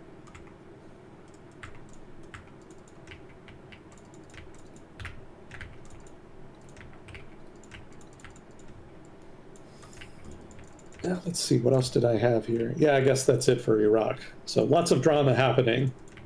Nothing too terrible, certainly compared to Iraq's recent history, but there is action in Iraqi politics.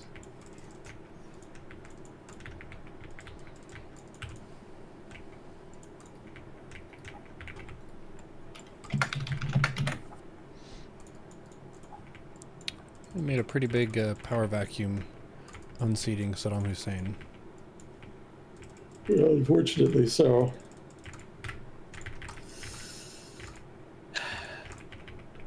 Yeah, the Bush administration did not really take it seriously. They really wanted to do it on the cheap. And they really thought that they could just kind of wing it in the aftermath.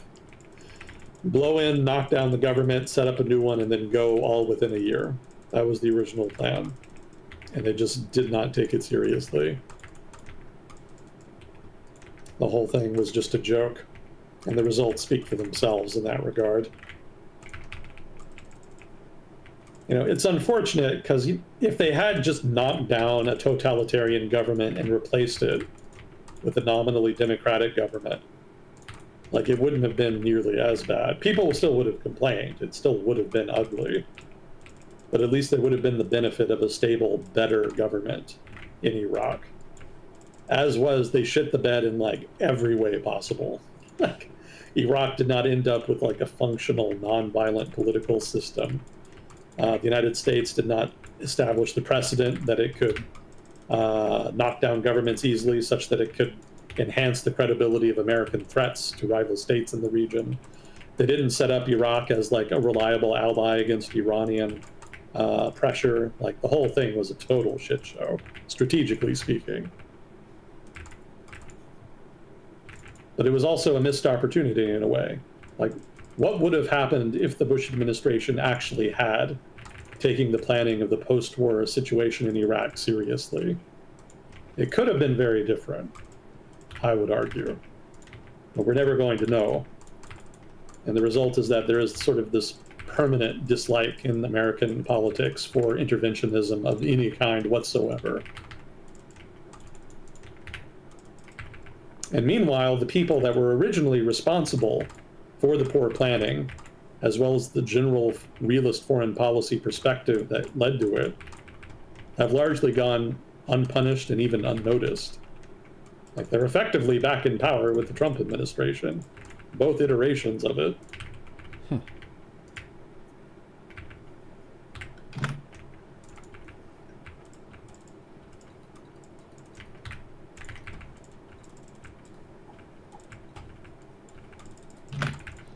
Was pretty cool. I saw earlier someone in chat pointed out as we were talking about Georgia and Russia, we have a Georgian viewer. Oh, nice. From the widget. Welcome, international audience.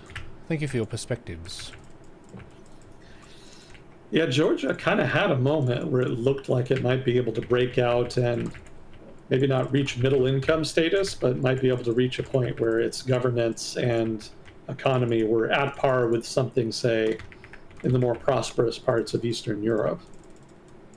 You know, there was a significant anti-corruption drive under Saakashvili way back in the early aughts that was considered very successful and seemed to do a pretty good job of modernizing politics and governance in Georgia. But then there was a huge scandal involving prisons and treatment of prisoners and corruption and whatnot. And that resulted in that contributed to a collapse in the popularity of the Saakashvili government. But then there was also the war with Russia that Georgia just handily lost. And that kind of sealed the fate of Saakashvili. So his government lost the elections after that. And since then, a more pro-Russian political party called Georgia Dream has been in power. And what gains were made in terms of anti-corruption and modernization have kind of been reversed since then. It's still not bad. It's not like they were fully reversed, but the upward trajectory is no longer there. It doesn't seem like Georgia is improving to nearly the same degree as it was before. It's unfortunate, but maybe not surprising.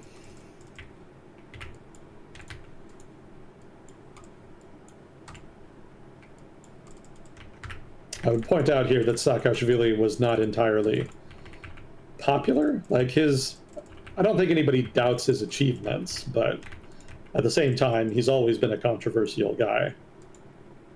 He's not like a pure-blooded reformer. He's also kind of a populist, and so he likes to run his mouth. And he tends to get in trouble a lot, specifically for that reason. Oops.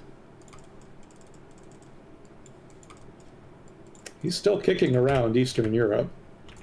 He was actually in Ukraine for a while. He ended up alienating everybody, so they kicked him out. He's got one of those personalities.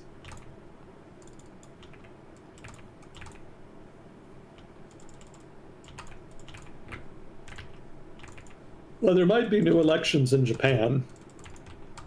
Why is Kind of that? non sequitur. But, well, the new prime minister kind of feels that she's receiving a bump in popularity. Let me rephrase that. The sitting prime minister feels that her popularity is on an upward trajectory. And for that reason, she feels new elections might be a good move. Because right now, after the most recent elections at the end of last year, the LDP is in a weakened position in the legislature. They do not have enough seats to pass their agenda without significant help from coalition partners. The LDP traditionally prefers to govern from a position of strength where they don't need support from coalition partners as much. So, given that she feels she's getting more popular, holding a new election offers the promise of picking up seats in the legislature such that she can govern however she wants, or at least mostly how she wants, without having to consider the feelings of allies, which is an attractive proposition for any government. Hence the talk about new elections.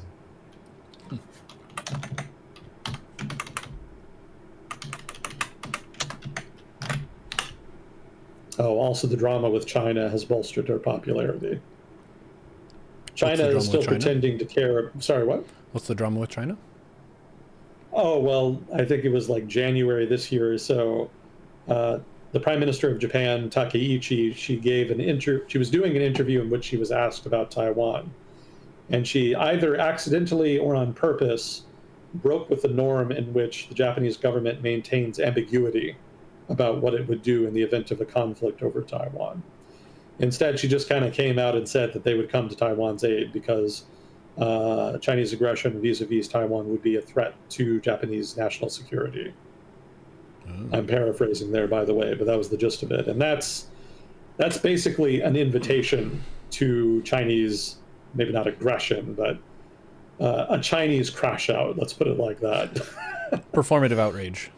There you go. Exactly. The Chinese government knows that Chinese nationalists are going to be upset whenever any kind of government anywhere, but especially the Japanese government, says anything that seems to reaffirm Taiwan's independence.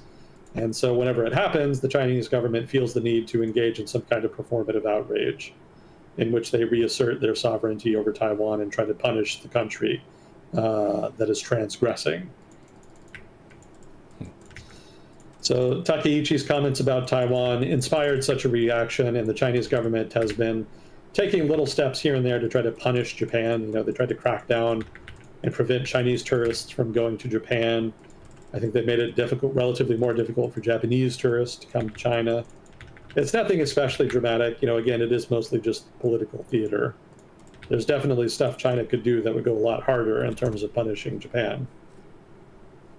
But as is, the whole thing has kind of made Takeichi a little more popular in Japan, apparently, especially on the far right in Japanese politics, which enjoys the sight of a Japanese prime minister needling foreign rivals as they see them.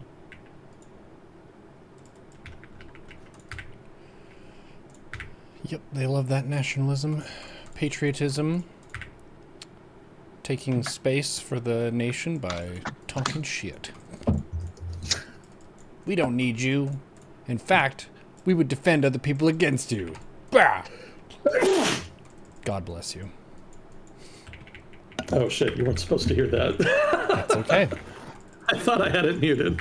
I sneeze unmuted as well. Sometimes there isn't time. The sneeze is on you before you know it. Oh, my apologies. I thought I hit the button, but I guess I didn't. You're good.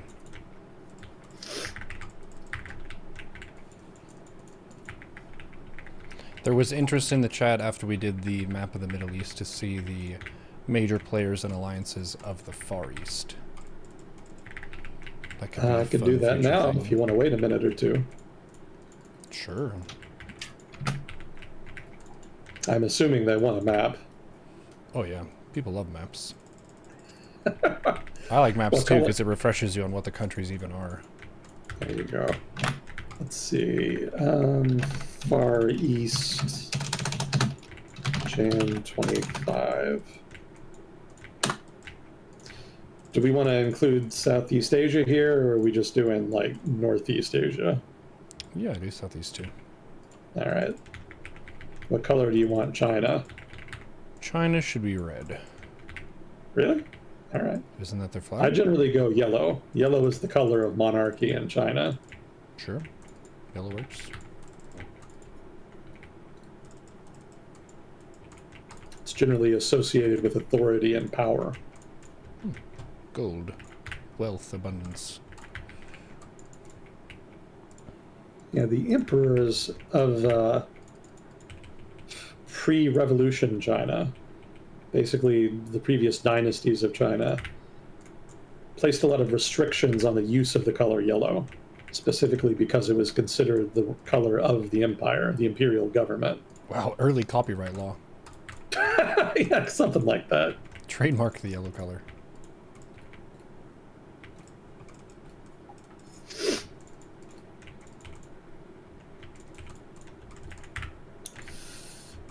What do we want to do with Russia? Does that deserve its own color at this point? Kind of. Yeah. I would make them blue, I guess. Because they're the most European of the Eastern countries. They have blue in their flag. Well, blue generally I give to the US. In terms of Russia, the question is, are they in the Chinese camp such that they just get China's color, or are they their own faction, so to speak, such that they get their own color? I think they're their own faction. Yeah, generally I give them their own color, but it's increasingly in doubt the more dependent they get on Beijing. They may not get their own color for much longer, but I'll be diplomatic and give them their own color for a little bit longer.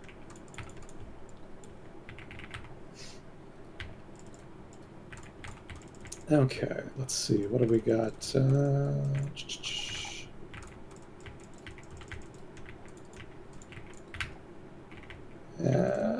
I'll spare you Oceania.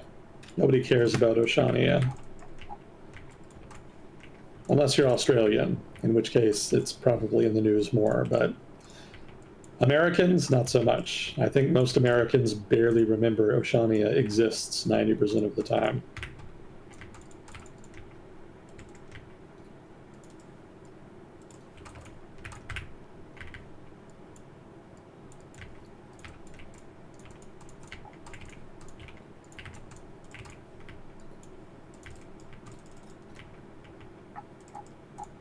This could go faster than I thought. You might have to zoom in on this one, though. I kind of resized the other ones Sure. so that you wouldn't have to. Does anybody care about Mongolia? Yeah, dude. They've got really good metal music. Alright, fine. Do you think Mongolia will rise again? No. Okay. They're lucky to even be independent, honestly. Keep in mind, Mongolia had been part of China. The only reason it's independent now is because the Russians pried it off of them. When did that happen? During the, what was it? During the revolution that ended the Qing dynasty and made China a republic, Mongolia broke away with the assistance of the Russian state. And they've had implicit Russian protection ever since. If not for that, they definitely would have been subsumed into China again by now. So they're not nearly strong enough in their own right to survive without a major backer like Russia. So their rising days, I'm afraid, are behind them. I see.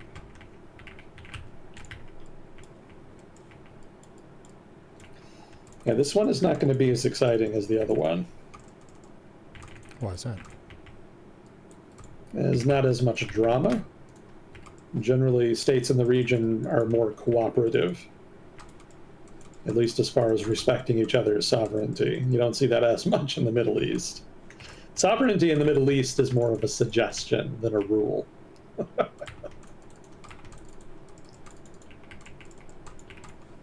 All right, I think we're good here. I'm probably forgetting something. I generally forget at least one thing. But I think we got the gist of it here. Oh, do we want... Yeah, Singapore.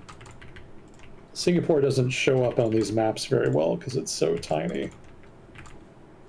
So I'll throw in a little box for them.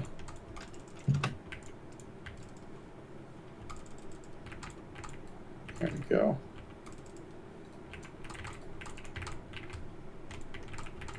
Okay. All right, and I'll send you that now. Let's see, where are you? No, that's the wrong. Still not super comfortable with Discord. I just don't use it often enough. Okay. All right, what was that? East Asia something. East Asia.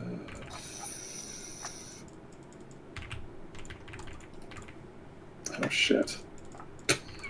God damn it.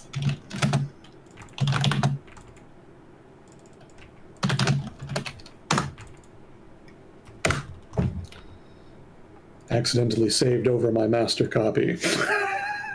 Shit. Unwise. Can you undo? Undo. I'll just have to fix it later. That's fine. It's not the first time. When you play with maps, you're going to fuck up your master copy at least once.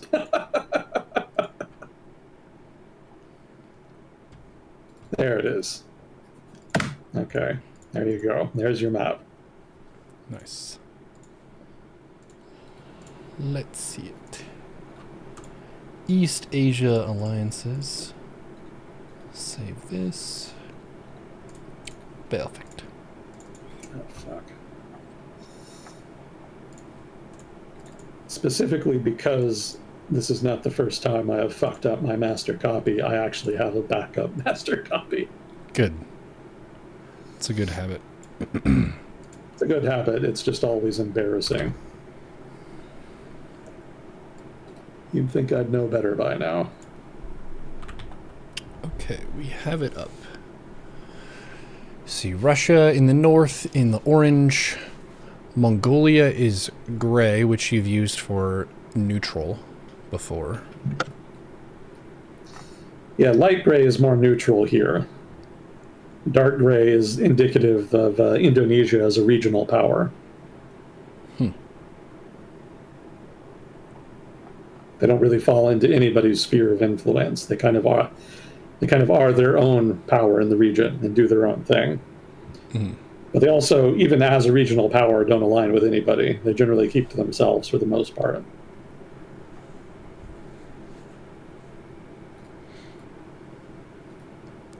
You've used blue to indicate Western and especially U.S. influence. So it looks like Japan, South Korea are Western.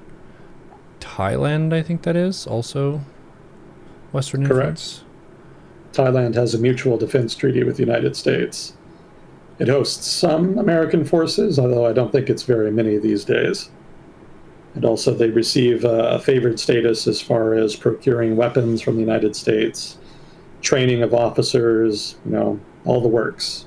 Everything you get as an American ally, they have access to. And then Australia, New Zealand, pretty clearly more aligned with the U.S. Common heritage with the British Empire. And then Papua New Guinea is blue above that, I think. Yeah, that's more kind of Australia's sphere of influence. They kind of have a lot of leverage over a number of states in Oceania. Papua New Guinea is one of them. Yeah, I think they actually just signed some kind of defense treaty with them, actually. Not a full mutual defense treaty, but Australia is going to basically exert more influence over their security policy, do more to support their military, and just be more involved generally. Australia kind of always has been involved in Papua New Guinea. That's not new, but given that China has kind of been more ambitious in Oceania recently. Australia has been going out of its way to boost involvement in response.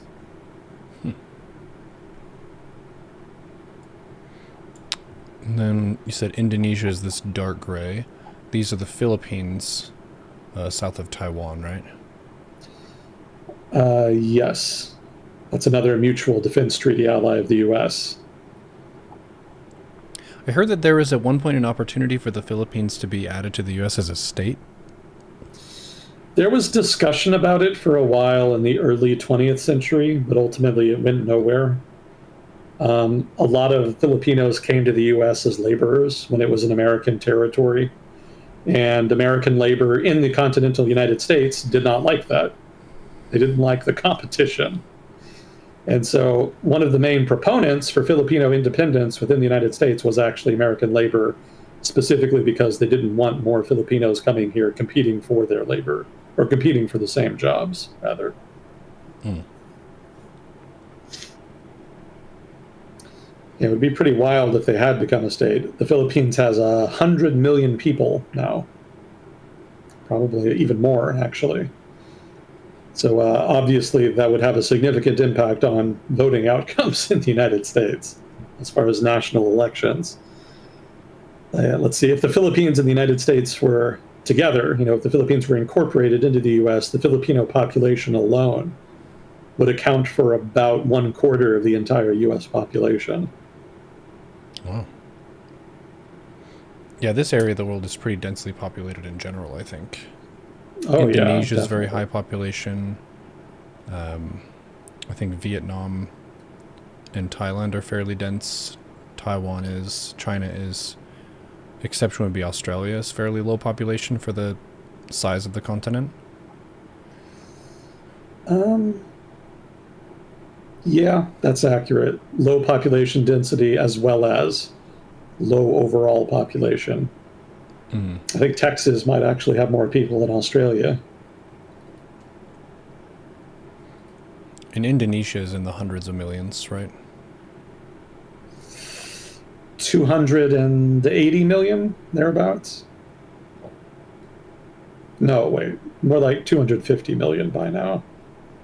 I could just look it up. All I have to do is Google Indonesia population. Google says 285.7 mil. Probably more than half of that is on Java Island alone. I see. So heavily, heavily concentrated. Chat saying Very Australia high. has high density of population where we live and low density overall. So the people are very concentrated in like Sydney and key cities, I guess. The interior of Australia, I think, is very inhospitable. So not many people there. Yeah, the population is concentrated more in the east as well as in the southwest, I think, if memory serves. Those are the parts of Australia that have more basically fertile land, so not surprising.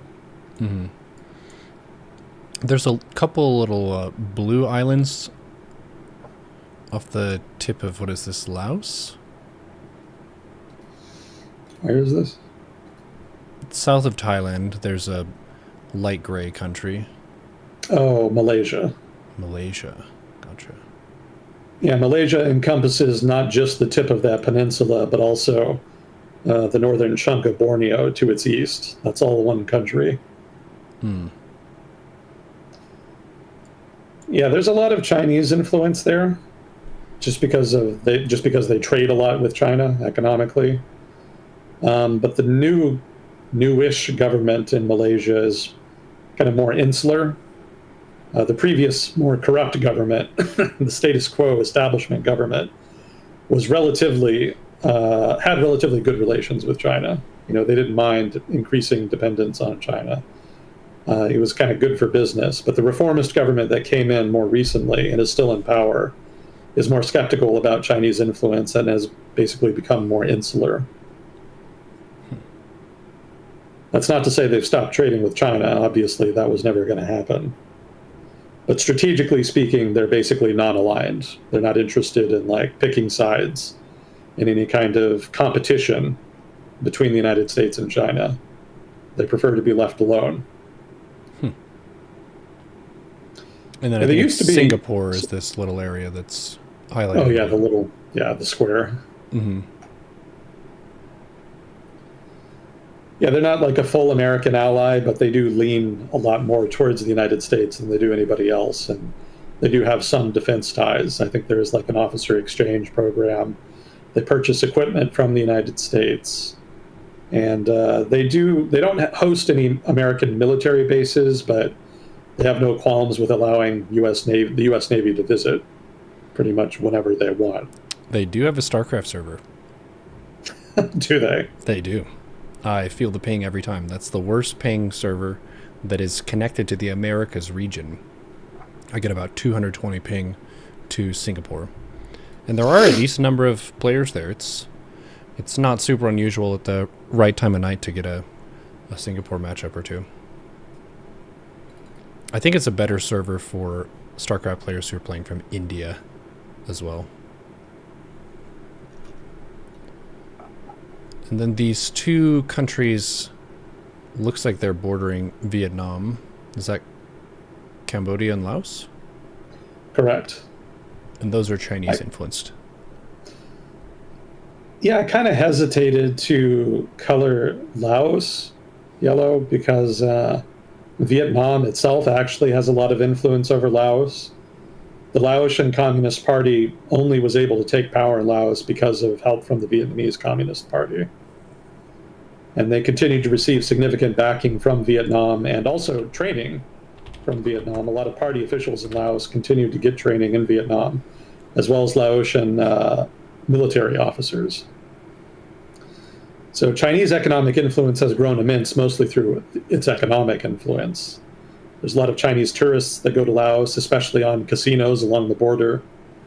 And I think there's some natural resource extraction as well that goes to China. I don't remember what it would be off the top of my head, but regardless, Chinese investments in Laos are fairly significant.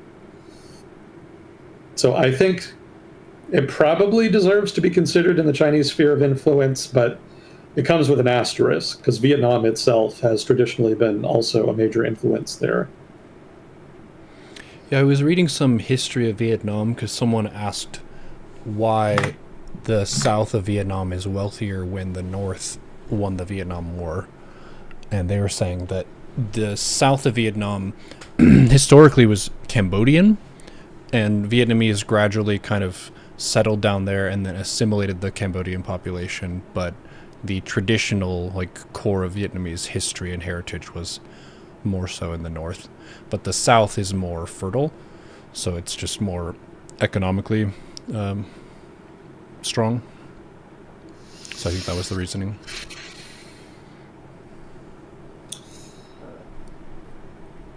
I mean, the South has always been kind of a commercial center just because of Saigon or Ho Chi Minh City, whatever you want to call it. Mm-hmm. It's at the mouth of the Mekong River, and so rivers are always major trade nodes. But also, Saigon had always been closer to the major trade networks in the region. So yeah, it's always kind of been more economically dynamic. Whereas North Vietnam was sort of the heartland for Vietnamese civilization and kind of has always been more statist. Mm-hmm. It was never like a frontier territory. It was sort of the heart of the imperial government in Vietnam. I see. But as for why the South lost and the North won the Vietnam War, that has to do with factors that go well beyond the relative prosperity of North versus South. Mm-hmm. Like, both were very poor during the Vietnam War. Like, unquestionably, both were still largely agricultural. Both were very dependent on foreign aid, in fact, almost completely dependent on foreign aid in order to continue to prosecute the war. Yeah, a bigger factor in that sense is just that the United States decided to quit, wasn't interested anymore. And when the US walked away, like, South Vietnam couldn't hold its own. Mm-hmm. It seems like the terrain of the Vietnam War was also very difficult just because it's hot jungle. which is difficult to navigate, easy to hide in if you're the defender.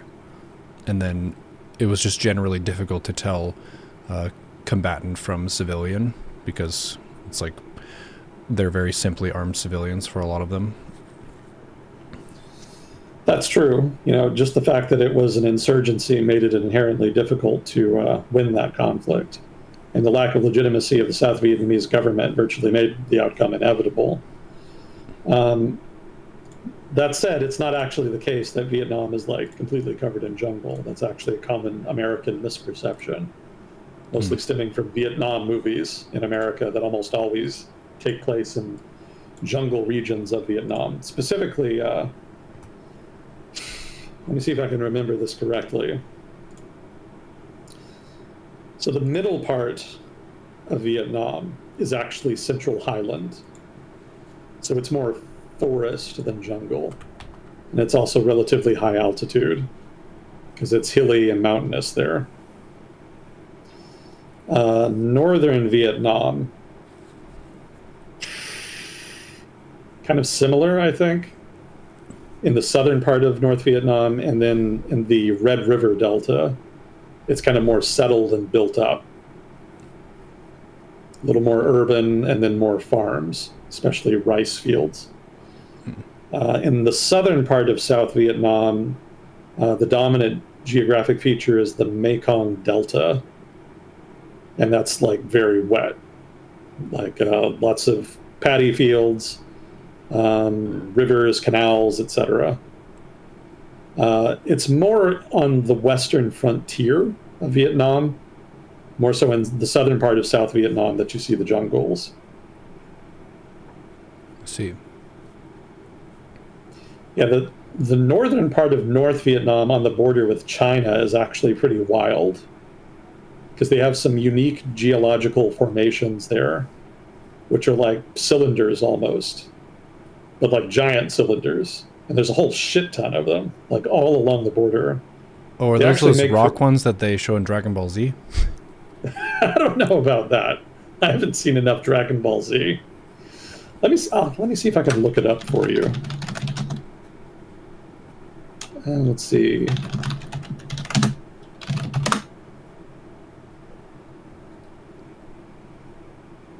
Yeah, it's very like jagged terrain.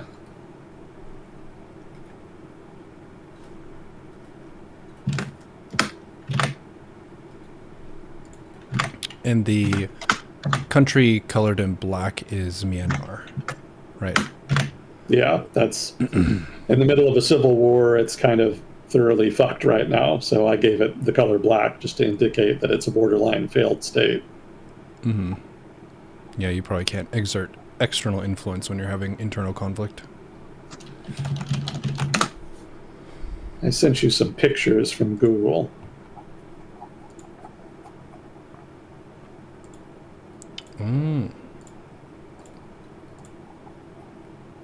Very pretty. Yeah, it's not quite the cylinders I was thinking of, but a rough approximation.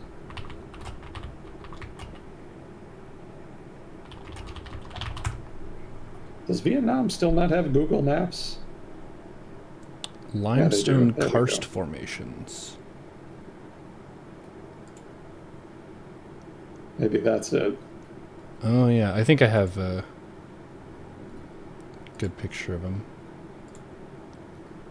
That's very picturesque.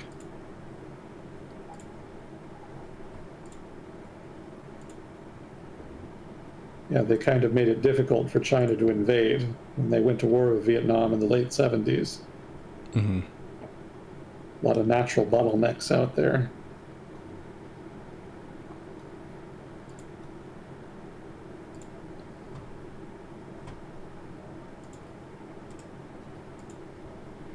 Limestone, it says. Cool. Looks like this. Yeah, it definitely looks unusual. A lot more steep formations than normal mountains, which are more triangular. But yeah, Vietnam, it's kind of neutral, but unlike, say, Malaysia, they actually kind of are interested in the competition between China and the United States. They're much more active in playing them off of each other. Hmm. So, Vietnam doesn't entirely trust China. They don't want to be too dependent, and so they do try to maintain some relationship with the United States. But they also don't trust the United States entirely, Hmm. and so they do kind of maintain a relationship in turn with Beijing. So, from the perspective of the Vietnamese government, both are necessary to offset the influence of the other in order to maximize their own leverage internationally. And then the Korea split, I was already aware of that North Korea's Chinese influence and sort of allied, and South Korea's American allied. Yeah, I almost hesitated to classify North Korea as a part of the Chinese sphere of influence, just because North Korea's government is so crazy that they don't really take orders. They kind of do what they want. Hmm. The fact that they're allied of China doesn't change that. Obviously, they trade more with China and are more dependent on China militarily, but uh, North Korea, when it feels threatened or slighted, doesn't have qualms with going against the Chinese government's wishes. The development of North Korea's nuclear weapon is a case in point. Beijing did not want North Korea to have a nuclear weapon. Nobody wants an unstable small state on their border to have nuclear weapons. They just were not willing to sacrifice the relationship in order to stop them. From their perspective, it was better just to continue on. But they were not necessarily happy about it. It almost surprises me a little bit that China doesn't take a more active hand in shaping North Korean policy to be more stable and friendly, because it's a neighbor and China is the main influential actor. So I feel like it wouldn't cost them very much to invest in projects that would allow them to gain influence and control. North Korea's government is not going to let them do that specifically for that reason. It does Oh. not. It does not want to be dependent on anybody. Ah, they would prefer to be poor and isolated than fat off of like Chinese investment and then Yeah, when I reliant on say they China. trade more with China, I don't mean they trade entirely with China. Even trade with China is heavily regulated and restricted. And mostly it's North Korea exporting stuff to China. They don't necessarily import a whole lot unless it's something that's strategically relevant or that they really need. But there is hardly free trade between them. The Mm-hmm. North Korean government is all about maximizing state control over its population. And that means maximum autarky. They want their economy to be as self sufficient as possible. And so that actually mitigates China's economic influence, which is traditionally their main vector of influence, at least in the modern era. And the North Korean government is not ignorant of the fact that dependency on a large power like China could be fatal for them. Like if they get too dependent, they could just become a vassal. And Mm-hmm. nobody wants to do that. So the North Korean government, while it is dependent on China strategically in many ways, if not also economically, tries to hedge that dependence as much as possible. Not only economically, but also strategically. They try to be as independent in terms of their military as possible, for example. So they don't have Chinese troops stationed in North Korea. They don't allow their troops to be trained in China, rather, at least as far as I know. So there is a significant barrier there. The fact that they have a common enemy in the United States doesn't mean that they fully integrate their defense. They are basically, at best, partners, and grudging ones at that. We'll see.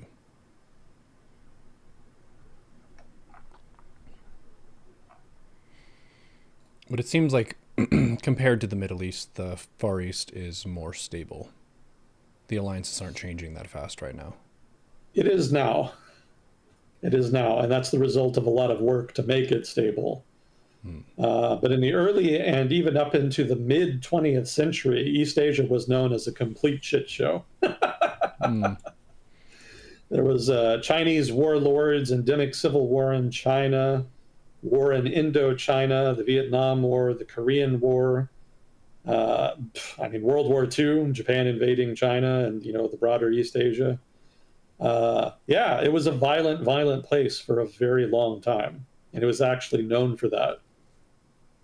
People wondered whether or not it would ever actually settle down, if it was even possible for them to build stable modern states. Yeah, I guess not just violent in the sense of fighting, but also costly in the sense of dictators and revolutions causing famine and starvation and so on. Oh, yeah. Yeah, the turnaround since then and the emergence of East Asia as a major global pole, not only in terms of uh, economic activity, but in terms of global stability, that's a complete 180. That is a dramatic turnaround. Like it's absolutely incredible how much progress they've made in just half a century, to the point where young people now don't even really understand how much of a jump it was. Like, young people now just inherently think of East Asia as being stable economically and politically, relatively speaking, and maybe in some ways even better than the West, in the sense that they're just better able to manage disagreements within their societies. They don't necessarily manage them in a way that we in the West would like or be comfortable with here, but it can't be denied that they've had some success in managing their own politics in their own way. And again, that's just wildly different than their reputation even just 50 years ago. Mm-hmm. It makes you wonder if, through some sequence of events, it might have a similar trend in the Middle East or in Africa, where they. Oh, hell no. Oh, okay. I mean, for East Asia, even as bad as it was in the early mid 20th century, like, the underlying factors that contribute to modernization and economic development were there. You kind of need a strong state, deference to authority, uh, and human capital. East Asia, even in the period when it was kind of tread upon by Western imperialists, actually did produce human capital. They could do that. They just struggled with organizing a state that could get past all of their historical baggage uh, and allow it to modernize. And that didn't happen until a whole bunch of drama in the early mid 20th century allowed for the construction of modern states. But once they had modern states, they were able to make a lot of progress. The underlying factors that China and other countries in East Asia enjoyed that facilitated their emergence in the late 20th century into paragons of success are not nearly as present in, say, the Middle East or Africa. In Africa's case, there's just a lot of basic stuff missing, like human capital, infrastructure, good governance, deference to authority, rule of law. Like, a lot of that is just missing. It needs to be constructed in order to meet the prerequisites for success. The Middle East has more of that. They have more state authority, they have more human capital, but their trouble is just instability. Like, the regimes there themselves are generally unstable, and there's a lot of rivalry and interstate competition between them that undermines stability and economic growth. So regions or countries in the Middle East are trying to transition away from a mono economy, away from just oil exports, to try to have a diversified economy that could more reliably produce the human capital they would need in order to really transition into truly first world modern countries. But they're struggling. They're still in the early stages of that, and it's not clear if they'll be able to succeed in the end.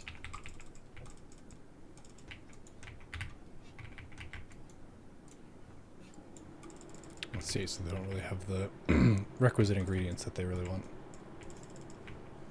Yeah, not quite.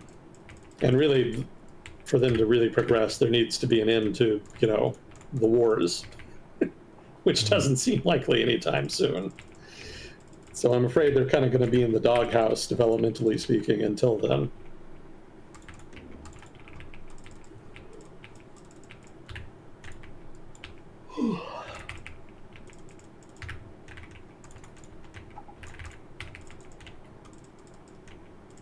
I fixed my map. Mission accomplished. Good job.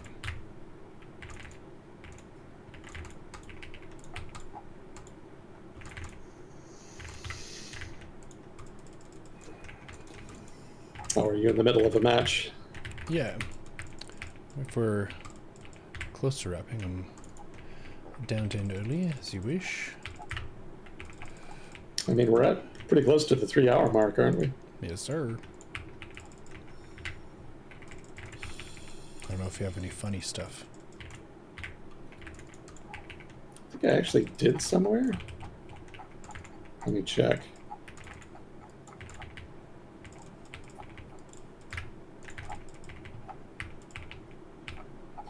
There was some kind of dumb shit that happened somewhere. It's just slipping my memory. Although in the 2020s, that's kind of redundant. There's dumb shit happening all the time this decade. Yep.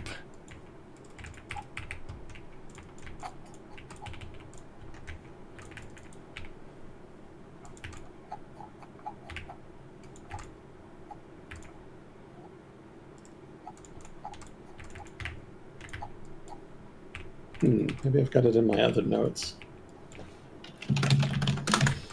Well, is there any country or region you want to learn more about while you're stuck in the match? Chat mentioned Bangladesh today as having one of the highest population densities in one of their cities. What's been happening there? Bangladesh in general has high population density, not even just, what is it, Dhaka, their capital. I think Dhaka is the largest city. You got me curious. I guess it could be Chittagong. It's a port city in the southeastern Bangladesh. Dhaka with a population of 36 million people. Okay, that's probably the metro area. Let's see, Chittagong. Oh yeah, Dhaka is way bigger. Okay. Yeah, Bangladesh has such a high population density just because it's so fertile, because it's basically the Ganges Delta. It's actually the delta region for not only the Ganges, but also the Brahmaputra River, which is a major river that flows southwest from northeastern India and Southeast Asia. It actually meets with the Ganges River in northern Bangladesh, and then just kind of devolves into this mess of minor rivers, and well, I mean, a delta. Deltas are inherently messy. So the Ganges and the Brahmaputra create the delta there, and that makes up the bulk of the country. And because it is so waterlogged, and because it floods so often, the soil tends to be very fertile, and therefore supports a very high population density. Gotcha. Yeah, fun fact about Dhaka, the capital of Bangladesh. The Capitol building in Dhaka was actually designed to look like a boat, in reference to the fact that the country is so basically wet and does flood a lot, such that most people have to use boats during long stretches of the year in order to get around. Kind of a maritime theme. And they're predominantly Muslim? Yes, like 90%. They used to have a large Hindu minority. I want to say they were like a third Hindu, actually. But then partition happened, and as you might guess, most of the Hindus left. And in turn, Muslim Bengalis in the part of Muslim Bengalis in the part of Bengal that was split off to join India left in mass to Bangladesh. So they lost their Hindu population and gained a bunch of Muslims from India. So as a result, they are heavily, heavily Muslim now, much more so than they were before independence. Well, I should say before partition. Independence technically was 73, which was well after partition.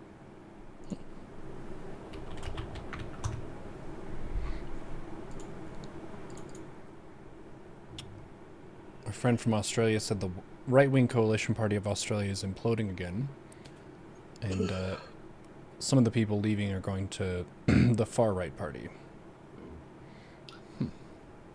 Well, I'm sure there will be no dramatic consequences from that. Sarcasm in parentheses in the subtitles. Yeah.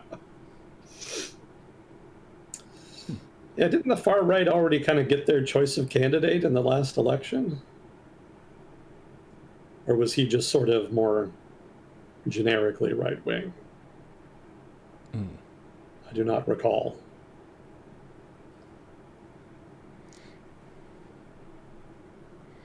Well, we won our match, so we're at a reasonable wrap-up point. This was fun. We got 2 big maps and a zoom in from this one. Hopefully of some utility. Yeah. I would wonder if you were to do one of Europe, if it would have different actors in it. I guess you could delineate alliances within the EU, but the EU is kind of an established bloc in a sense. Hey, you name it, I'll make it. Okay.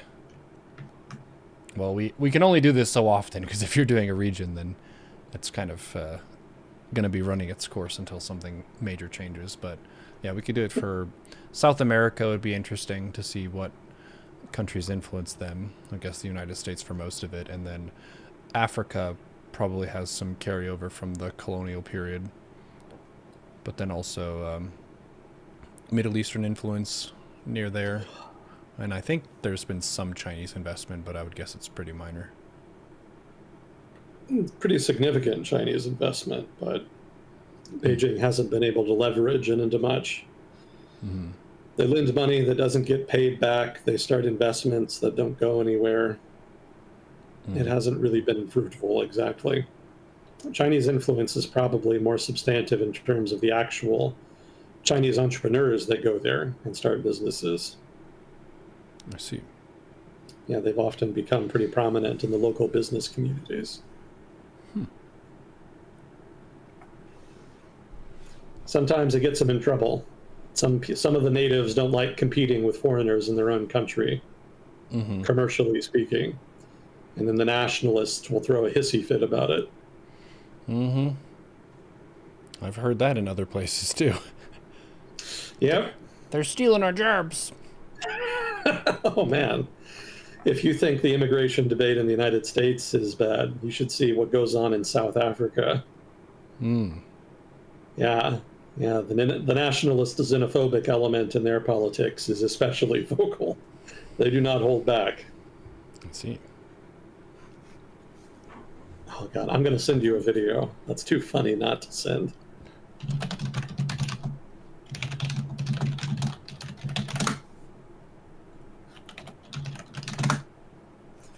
I may or may not be able to find it. It's all good. You can send it to me whenever. But yeah, thanks for having me. Good stuff. Well, thank you, chat, for your participation, YouTube commenters as well, and Fuzzy Corp for handling questions. Agent Smith for your time. We will see you on the next episode of World Discussion with Agent Smith. Yeah, thanks again. Always a privilege. Talk to you next time. GG.